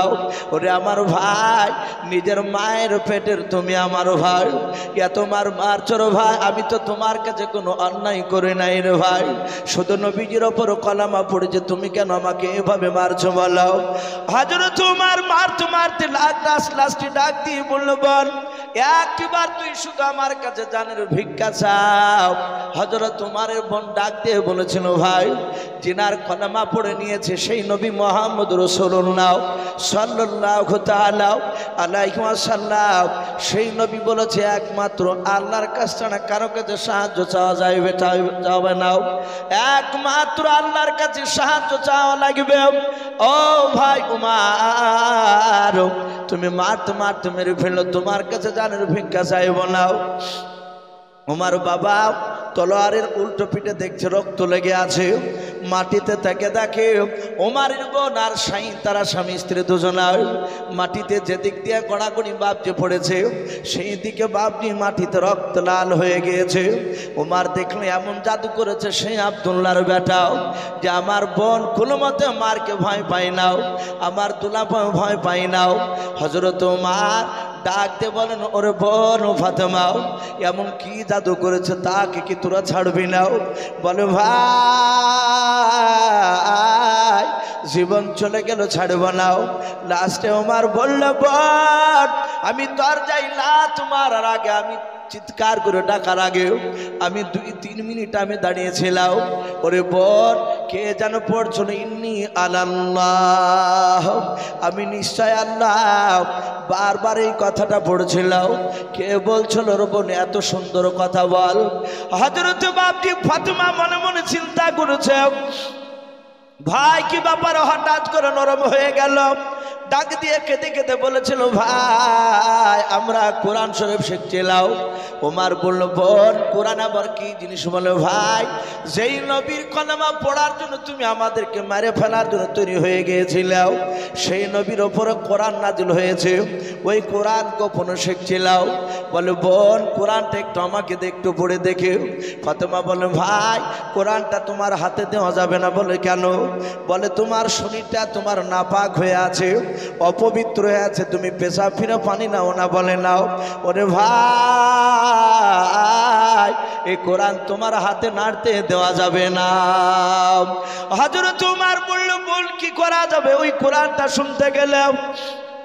বলো ভাই তুমি এখানে দাঁড়াও। ওমর বাপজি দাঁড়িয়ে গেল। খাব্বাব ঘরের ভিতর থেকে মনে মনে ভাবতে লাগলেন, ওমরের গলার আওয়াজটা একটু নরম হয়েছে, মনে হয় ওমর আর মারবে না। খাব্বাব বেরিয়ে এসে বলল, ভাই ওমর, আমি গতকালকে আসর নামাজ বিশ্ব নবীজির পেছনে পড়েছিলাম।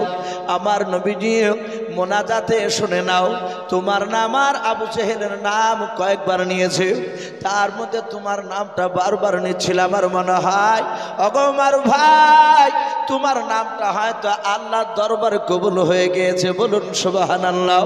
ওমর বলল, ভাই ওসব কথা বাদ দিয়ে কি পড়ছেন একটু শোনাও। ওমরের সামনে দাঁড়িয়ে দাঁড়িয়ে খাব্বাব যে কোরআন শরীফ থেকে বাবাও, কেউ বলেছেন সূরা তাহা, কেউ বলেছেন বাপ যে তওবার, কয়েকটা আয়াত বাপ যে আপনার পড়ার উপর ওমরের প্রসঙ্গগুলো বাপ যে খাড়া হয়ে গেল। ওমর ডাক দিয়ে বলেছিল, ওরে বল, এত সুন্দর বাণী কোথায় পেলি বল। ওমরের বোন ডাক দিয়ে বলেছিল, ভাই যেই নবীর জন্য তুমি মারছিলেও সে নবীর ওপরে কোরআন নাযিল হয়েছে। ওমর বলল, বোন রে, ওই মুহাম্মদ সাল্লাল্লাহু আলাইহি ওয়াসাল্লামকে আমি দূর থেকে দেখলে কানে আঙুল দিয়ে হাত দাও, তার দিকে ভালো করে তাকাতাম নাও। ওরে বোন, ওর ওপরে যে কোরআন নাযিল হয়েছে এত সুন্দর যদি মধুর বাণী হয়, ওই লোকটার মুখ থেকে শুনলে কতটা মধুর লাগবে। বোন রে, আর দেরি করিস না, তাড়াতাড়ি সেই লোকের কাছে নিয়ে চল, তার জবান থেকে আমি কথাগুলো একটু শুনতে চাই। ওমর বাপজি নিজের বোন আপনার কি করলো ফাতেমা, ওমরের হাতখানা ধরে বাপ যে দৌড়াতে শুরু করলো নবীজির দরবারে। হযরতে সাইদ, ওমর আর বাবা, এইদিকে বাপ যে আপনার খাব্বাব, এরা তিনজনাই ওমরের সাথে সাথে বাপ যে চলে যাচ্ছে। ওমরের মাথায় মস্তানি বাপজি পাগড়ি বাঁধা আছে। আমার রাসূলুল্লাহ বাপজি কয়েকজন সাহাবাকে নিয়েও মক্কার বাপ যে একটা ফাঁকা জায়গা নবীজির দিনের বাপ যে কথা আলোচনা করেছিলেন, জান্নাত জাহান্নামের কথা বাপ যে শোনাছিলেন। কয়েকজন সাহাবা দূর থেকে বাপজি উমারকে দেখে বাবা চিনতে পেরে গিয়েছে। নবীকে ডাক দিয়ে বলেন, হুজুর ওই দেখেন উমার, আপনার দুশমন আমাদেরও দুশমন। ও নবীজি, আমার মনে হয় আপনাকে জবাই করে ফেলবে, আর আপনার উপর ঈমান এনেছে বলে তার বোনার দোলা ভাই আর খাব্বাবকে যে পাঠিয়েছিলেন কোরআন শিকার জন্য, বলে হ্যাঁ, ওকেও ধরে নিয়ে আসছে, মনে হয় আপনার দরবারে তাদেরকে মারবে। ওগো নবীজি, আপনার দরবারে উমার আসার আগে একটু দয়া করে আমাদেরকে হুকুম দিয়ে দাও। নবী গো, আপনাকে মারবে আমরা দাঁড়িয়ে দেখতে পারবো না।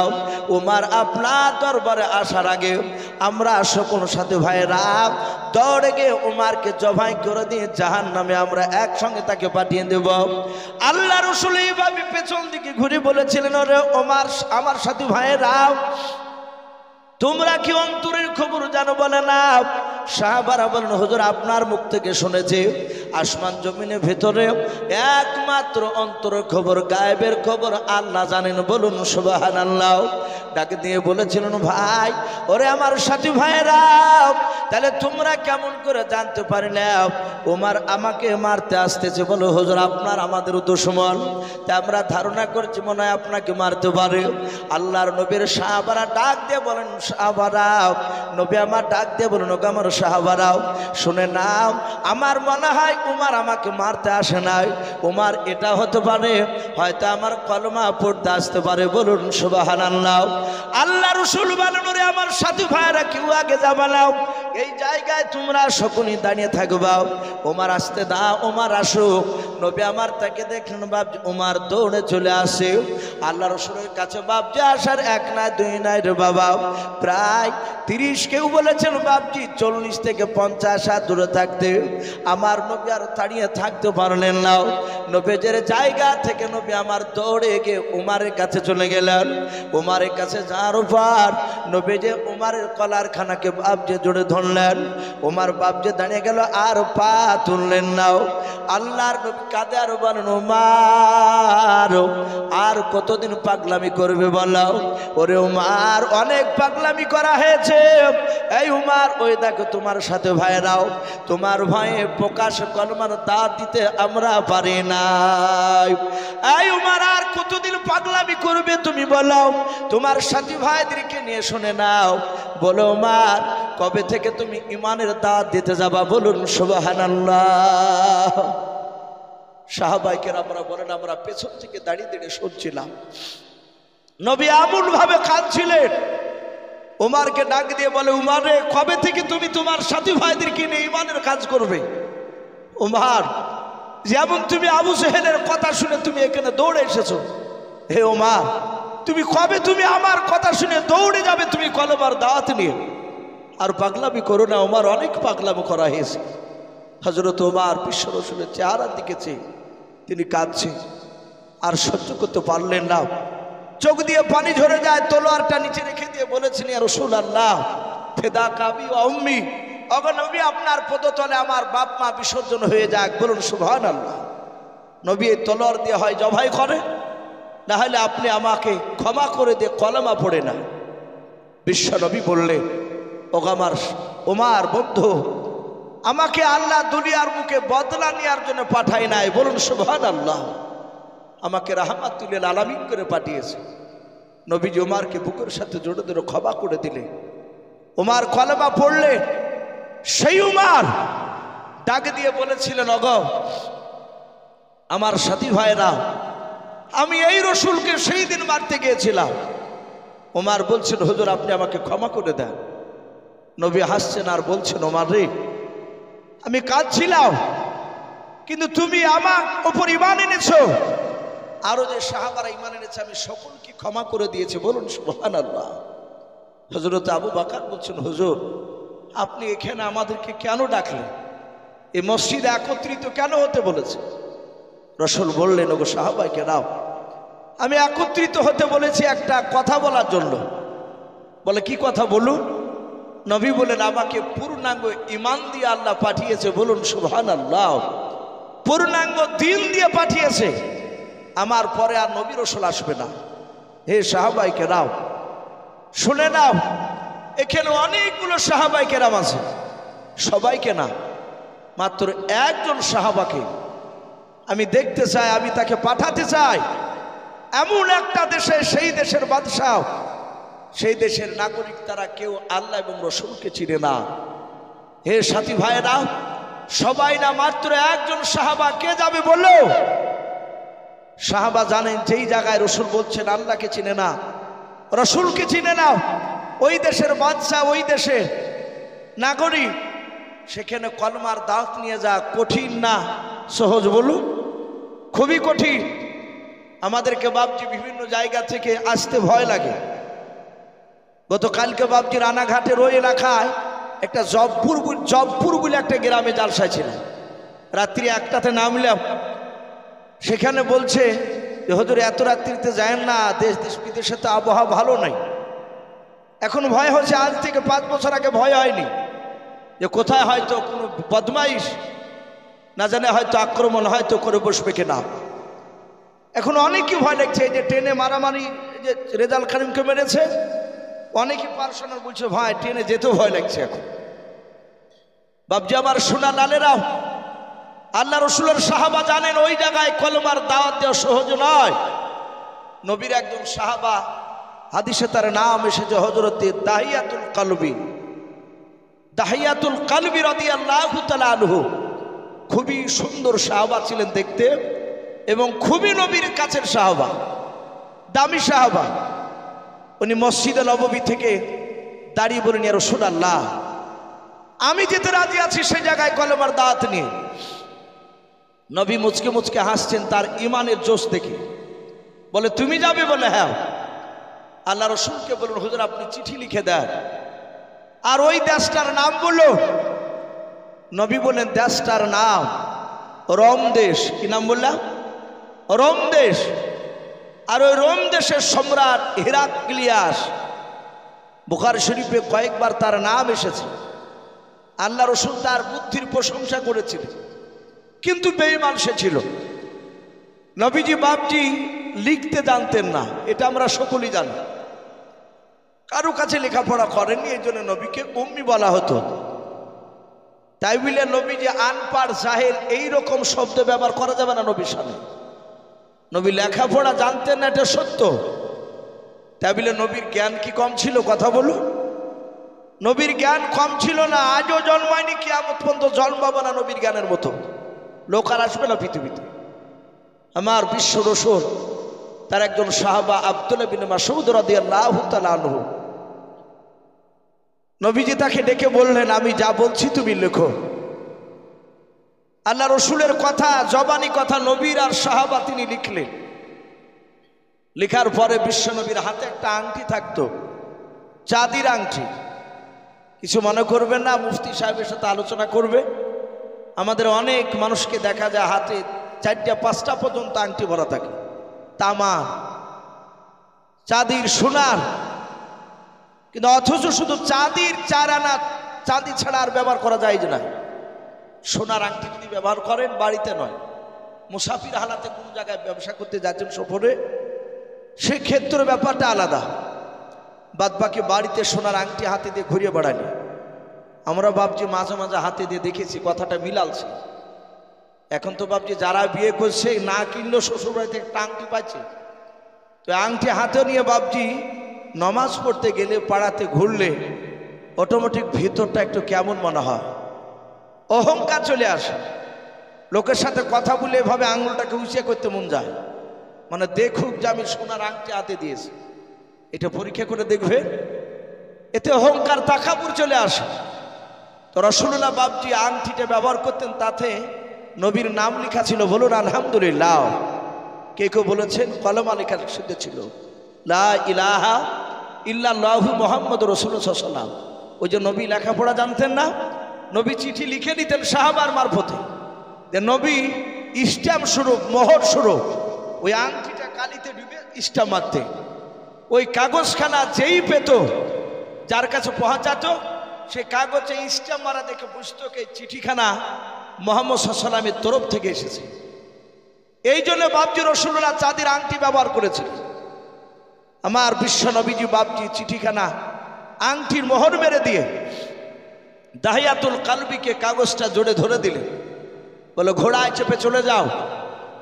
এই দাহিয়াতুল কালবি তার দরবারে হিকমতের সহিত কথা বলবে। বলুন আলহামদুলিল্লাহ। হিকমতের সহিত কথা আমাদের নেই। যুবক ছেলে অনেকে নামাজ পড়তে যায়, আমাদের মুসল্লি দেখেন অনেকে থাকে, এ নামাজ পড়তে গিয়ে যদি 1-8 মাস না আসে, 1 মাস গিয়ে হয়তো আর যায়নি, হঠাৎ করে ওকে রাস্তাতে দেখলি, বলে হ্যাঁ তোর বাপই তো নামাজ পড়ে না, তুই নামাজ পড়িস 5 ওয়াক্ত, তোর মতো নামাজি কত দেখেছে। এই যে কথাটা, এটা হিকমতের কথা নয়। তাকে যদি বলা হতো যে বাবা, যদি তার চাচা সম্পর্ক হয় বেটা, যে বাবা মসজিদে 1 মাস নামাজ পড়ছিলে, জামাতটা ভালো লাগছিল, 1 মাস থেকে যাও না বাবা, তো মসজিদটা ভালো লাগে না, ফাঁকা ফাঁকা মনে হয়, বাবা যাও না কেন? ওর প্রশংসা করলে দেখবেন সে চিন্তা করবে, সে যে কোনো একটা অজুহাত দেখাবে। আর একটা লোক এসে যদি বলে যে ভাই মসজিদে যাচ্ছিলে কত ভালো লাগছিল, যাও না তো মসজিদটা ফাঁকা ফাঁকা মনে হয়, সে দেখবে তো সবাই তো লক্ষ্য রাখে, ওই ব্যক্তি আর মসজিদে না গিয়ে থাকতে পারবে না। বলুন সুবহানাল্লাহ। এ হচ্ছে হিকমতের কথা। আর প্রথমে যদি বলেন তোর বাপই তো পড়ে না, তা তুই পড়িস, ও জানতাম যে তুই 1-8 মাস পড়ে আর পড়বি না, তা ওটা যাবি না। আল্লাহ রসুল বলেন, এই সাহাবা দাহিয়াতুল কালবি। রোম দেশের সম্রাটের দরবারে সম্রাট একাই থাকে না, রাতে দিনে মিলে তার কাছে 5000 লোক তাকে যুক্তি পরামর্শ দেয়, সাবধানে হিকমতের সহিত কথা বলবা। চলে গেল 5000 লোক বাবজি বসে আছে। দাহিয়াতুল কালবি বলেন, আপনাদের মধ্যে বাদশাকে? সবাই বলে ওই দেখো উঁচু সিংহাসনে বসে আছে। হযরতে দাহিয়াতুল কালবি গেলেন, যাওয়ার পরে আমার বিশ্ব রসুলের সাহাবার চিঠিখানা দেখার পরে হাত থেকে চিঠিখানা নিয়ে তার চোখগুলো লাল হয়ে গেল। জোরে জোরে চিঠি পড়ছিল, তার 5000 লোক শুনছিল। 5000 লোক চিৎকার করে বলল, হুজুর একে জবাই করে দেন। এত বড় স্পর্ধা, মদিনা থেকে এসে রোম দেশে আমার বাপ দাদা ধর্মকে বাতিল করে দিয়ে নতুন ধর্ম প্রচার করতে চাইছে। দাহিয়াতুল কালবি চিৎকার করে বলে, এই সবাই চুপ করে বসো, আমি তোমাদের বাদশাহ, এর কি করতে হবে না করতে হবে সেটা আমি সিদ্ধান্ত নিয়েছি। ডাক দিয়ে বলল, যাহাতে চুপ করতে, সবাই চুপ করে গেল। রোম দেশের সম্রাট হিরাক্লিয়াস বাদশাহ ডাক দিয়ে বলল, তুমি তো নবীর কলমা নিয়ে এসেছো, চিঠিতে লেখা আছে বলে বলো মোহাম্মদ সাল্লাল্লাহু তাআলা আলাইহি ওয়াসাল্লামের একটু দু চারটে ভালো কথা শোনাও দিদি। সে কেমন চরিত্রবান ভালো মানুষ ছিল বলো। সাহাবা ডাক দিয়ে বলেছিল, ভাই আমার বিশ্বনবীর সব চরিত্র ভালো, বলে দুটো একটা ঘটনা তুমি শোনাও, এমন তোমার নবীজির কি ভালো কথা। আল্লাহ রসুলের বাপজি কথাগুলো বাপজি তুলে আলোচনা শুরু করে দিল রে বাবা।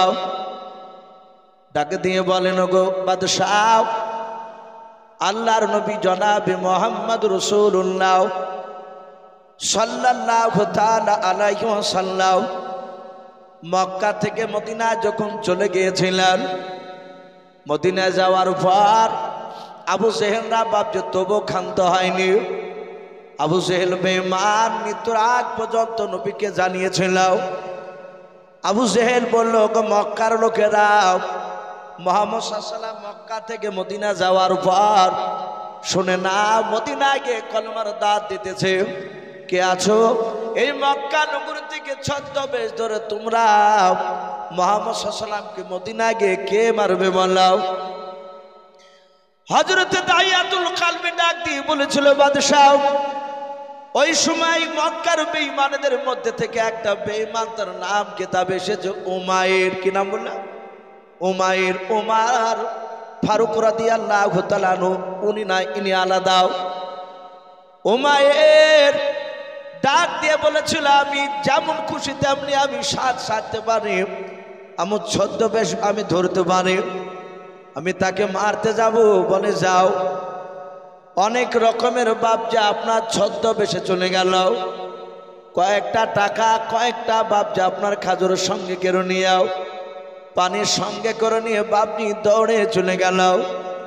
মদিনায় যাওয়ার পর মনে মনে চিন্তা করেছে, নবী কোথায় আছে তো আমি জানি না, আর শুনেছি মসজিদে নববীতে নাকি আছে, কিন্তু কোথায় মসজিদে নববী জানি না। রাস্তার ধারে বাবা একটা 4 থেকে 4.5 বছরের বাচ্চাকে বাপ যে দেখলাও খেলা করেছিল। ওই উমাইর ডাক দিয়ে বলেছিল, বাবা তুমি কি জানো মুহাম্মদ সাল্লাল্লাহু আলাইহি ওয়াসাল্লাম মক্কা থেকে মদিনা এসেছে? ওই ব্যক্তি কোথায় আছে তার কি পরিচয় দিতে পারবা? ডাক দিয়ে বলল, ভাই না ওগো চাচা, ওই মুহাম্মদ সাল্লাল্লাহু আলাইহি ওয়াসাল্লামকে আপনি লোক কেন বলছেন? উনি তো আল্লাহর নবী। বলুন সুবহানাল্লাহ। ডাক দিয়ে বলেছিল, বাবা আমার ভুল হয়ে গিয়েছে, উনি নবী। উমার ডাক দিয়ে বলল, তার পরিচয় কোথায় আছে তুমি কি বলতে পারবা? ঠিকানা? বলে হ্যাঁ। বলে সামনের দিকে চলে যাও, যাওয়ার পর ডান দিকে একটু রাস্তা দেখবাও, ব্যাকে গিয়ে দেখবা মসজিদে নববী। বলে হ্যাঁ, ওই মসজিদে নববীতে আমার বাপ চাচারা তার কথা শুনতেছে। বলে ভালো হলো, আমি পরিচয় পেয়ে গেলাম। মনে মনে ভাবলো, মুহাম্মদ সাল্লাল্লাহু আলাইহি ওয়াসাল্লাম যখন মসজিদের ভিতরে একা যখন থাকবে, ওই সময় আমি তার কাছে গিয়ে বিষাক্ত ছোরাখানা কোমরে আমি লুকিয়ে নিয়ে এসেছি। ছোরাটা বের করে মুহাম্মদ সাল্লাল্লাহু আলাইহি ওয়াসাল্লামকে মেরে দেবো, একেবারে শেষ হয়ে যাবে, ঝামেলা মিটে যাবে। আল্লাহ রসুলের বাপ যে ঠিকানা পাওয়ার পর বাচ্চা ছেলেটাকে ডাক দিয়ে বলো, বাবা তুমি আমার দারুণ উপকার করে দিলে, বড় উপকার করেছো, নাও 5 টাকা তুমি নিয়ে নাও। ওই বাচ্চা ছেলেটা ডাক দিয়ে বলেছিল, চাচা আল্লাহ রসুল বলেছেন মানুষের উপকার করে নিয়ে তার বিনিময়ে টাকা নিতে নাই। বলুন সুবহানাল্লাহ। ওগো চাচা টাকা নিব না। যখন এই কথা বললো, আর ইহুদি ওই বেঈমান উমাইর বাপজি মনে মনে চিন্তা করেছে, আরে ওই মুহাম্মদ সাল্লাল্লাহু কয়েক মাসের মধ্যে মক্কার নয় মদিনার একটা 4 থেকে 4.5 বছর বাচ্চাকে জাদু করেছে। বলুন সুবহানাল্লাহ। এই ছেলেটা প্রতাপী হয়ে গিয়েছে, টাকা নিল না। উমার চলে গেল, চিন্তা করছে দরজা দিয়ে প্রবেশ করা যাবে না, আগে দেখি বেটা একা আছে না তার সাথীদের সাথে নিয়ে আছে। আল্লাহ রসুলের বাবা ওই সময় মসজিদে নববী ঘর, খাজুর পাতার বাপ যে ডাল দিয়ে আপনার বেড়া দেওয়া ছিল, ওই খাজুর পাতার ডাল দিয়ে বাপজি ছাদ করা ছিল। সাহাবারা বলেন রাসূলুল্লাহ সহ আমরা সবাই যখন সিজদায় যেতাম, আরবে পানি হলে ওই মসজিদে নববীর ভিতর দিয়ে বাবা পানি পড়ে গিয়ে মাটিটা কাদা হয়ে যেত। সাহাবারা বলেন আমার রাসূল আমরা সকলে সিজদায় যখন যেতাম কপালে পর্যন্ত কাদা লেগে থাকতো। আল্লাহ নবীর সাহাবা সকলে নবীর চেহারার দিকে বাবা চেয়ে আছে, এইদিকে বাবা ওমায়ের আপনার খাজুর গাছের আপনার পাতাগুলো একটা দরজা নয় বাবা, একটা বেড়ার দিকে তাকিয়েও এইভাবে পাতাগুলো সরে তাকিয়ে দেখছিল নবী একা আছে না দলবল নিয়ে আছে, যাহাতে বাপজি উঁকি মেরে দেখতে যাবে। আর ওই সময় দরদি নবী আমার পেছন ঘুরে তাকিয়ে দেখলেন সেই উমায়ের বাপজি চেহারা খানাও। আল্লাহ রসুল দিকে চিনতে পেরেছিল বাবা। নবী মনে মনে ধারণা করেছিল হয়তো আমার উমায়ের ভাই, আমার ভয়ে হয়তো এখানে আসতে পারে না, সাথী ভাইয়ের ভয়ে হয়তো আসতে পারে না। উমায়ের বাপ যে আপনার দেখলো মনে হয় মুহাম্মদ সাল্লাল্লাহু আলাইহি ওয়াসাল্লাম দেখে নিল নাকি। আল্লাহর নবী বলেন সাহাবারা এই মুহূর্তে তোমরা এখান থেকে তোমরা চলে যাও। সব সাহাবারা বাপজি চলে যাচ্ছে। আল্লাহ রসুল বলেন ওরে সাহাবারা পেছন দিকে ঘুরে ঘুরে কেন দেখছো বলো হুজুর আপনার কাছ থেকে যেতে আমাদের মন চাইলাও কিন্তু উপায় নাই, নবী যে আপনি বাড়ি যেতে বলেছেন।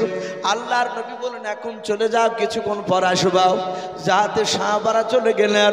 আল্লাহর নবী আমার পেছন দিকে এইভাবে ঘুরে ডাক দিয়ে বলেছিলেন ওরে আমার উমায়ের ভাই আর মসজিদে নববীর পেছনে লুকিয়ে থেকো না, দাঁড়িয়ে থেকো না।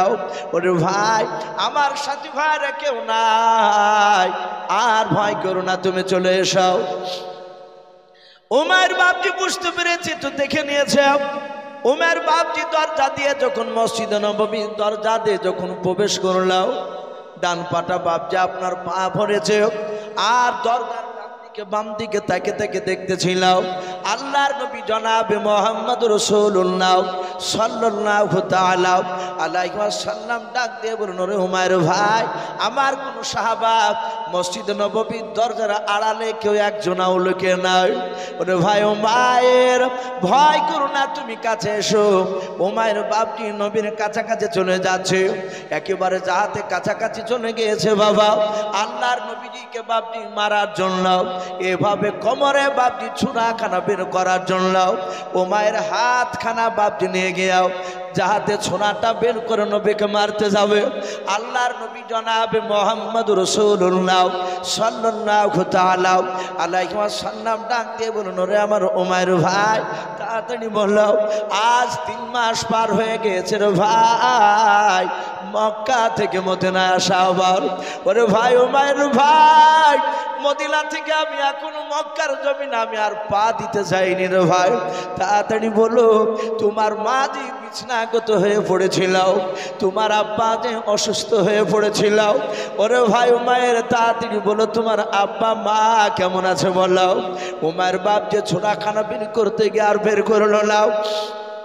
নবী আমার এক এক করে বাবা মক্কার যারা অসুস্থ ব্যক্তি ছিল, যারা বৃদ্ধ মানুষ ছিল বাবা, যারা বৃদ্ধা মহিলা ছিল, আল্লাহর নবী এক এক করে বাপটি নাম করে এবং যার চাচা হয় যে সম্পর্কে এবং মামা হয় এবং বাপটি বোন হয় সে সম্পর্ক দিয়ে রাসূলুল্লাহ মিষ্টি আওয়াজে ডাক দিয়ে বলছিলেন ভাই উমায়ের বলো অমক অমক অমক ব্যক্তি কেমন আছে বলো। হযরত উমারের বাপটি দিলটা বাপটি নরম হয়ে গেল। উমার মনে মনে চিন্তা করেছে হারে এই লোকটাকে আমরা মক্কা নগরে চিনতে পারি নাই, আমরা তাকে পাথর দিয়ে নাই, আমরা তলোয়ার নিয়ে ঘুরেছিলাম, গোল করে ঘেরাও করে নিয়েছিলাম।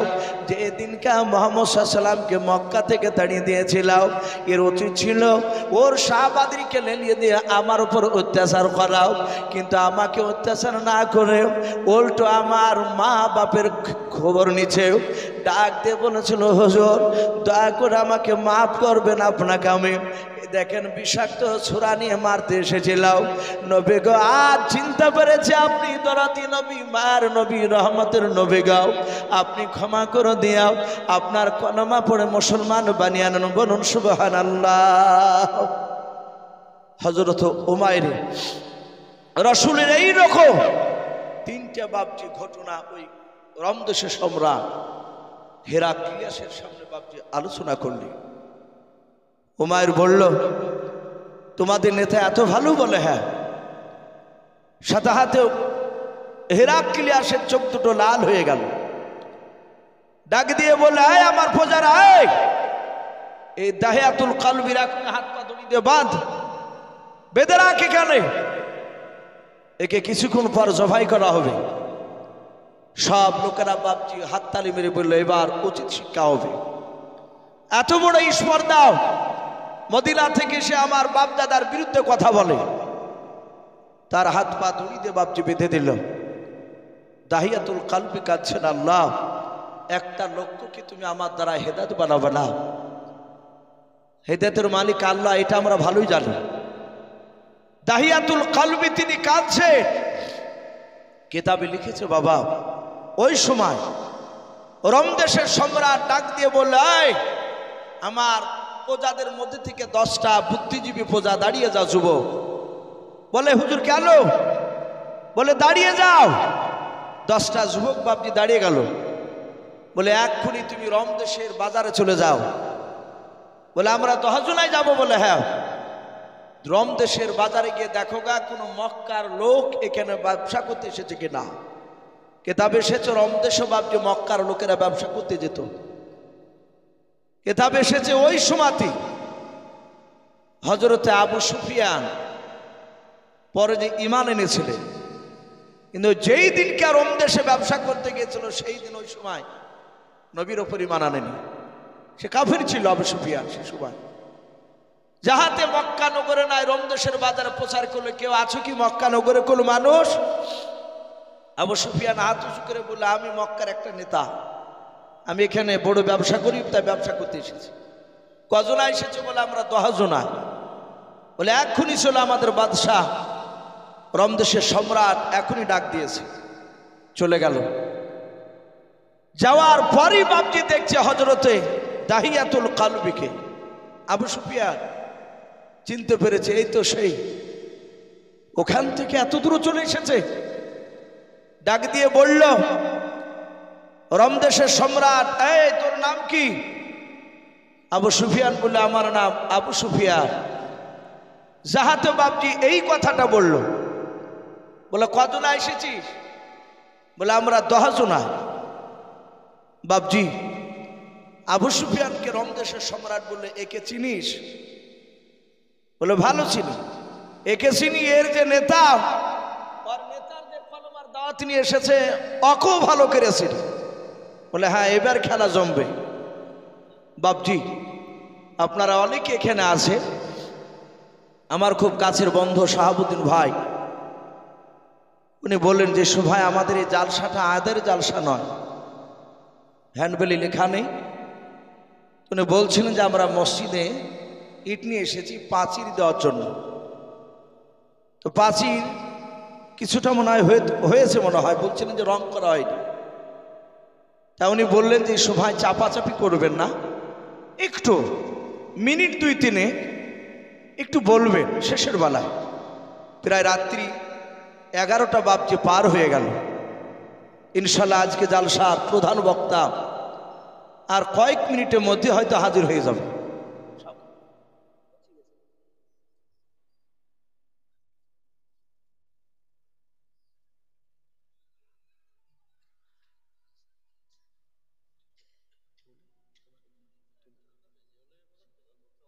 তো ভাই যাই হোক, আমি বলছিলাম যে বাপজি যে মসজিদের জন্য হালকা করে খাতাতে লেখা হবে না। যদি বলেন যে ওয়াদা থাকলেও, বলে না, ওসব ওয়াদা লেখা হবে না। যদি বাপ 200, 100, 500, 1000 কাছে থাকলে ইনশাল্লাহ মিনিট 5-এর মতো বাপজি একটু আসি আল্লাহর ঘরকে তৈরি করার জন্য। মসজিদটা প্রাচীর রং করা হবে এই গ্রামের। দেখ মাশাআল্লাহ, লজ্জা করবো না ভাই। এ দেখেন একজন ভাই আমার 200 টাকা দিয়েছেন, আল্লাহ তার দানকে কবুল করুন। আল্লাহুম্মা আমিন। জি একটু আসি, একটু আসি। মাশাআল্লাহ, আমি শুনলাম এই বাপজি মাদ্রাসার সেক্রেটারি সাহেব, কেশিয়ার সাহেব, উনি আলোচনা হচ্ছিল। উনি যাই হোক, উনি বলছেন আমি কালি দেবো 2000 টাকা, আল্লাহ তার দানকে কবুল করুন। বলুন আল্লাহুম্মা আমিন। আর একজন বাপজি 200 টাকা, আরেকজন বাপজি আমার 200 টাকা। আল্লাহ সকলে দানকে আল্লাহ কবুল করুন, বলুন আল্লাহুম্মা আমিন। বাপজি আমি চাপ নয়, 200 100 500 যদি থাকে নগদ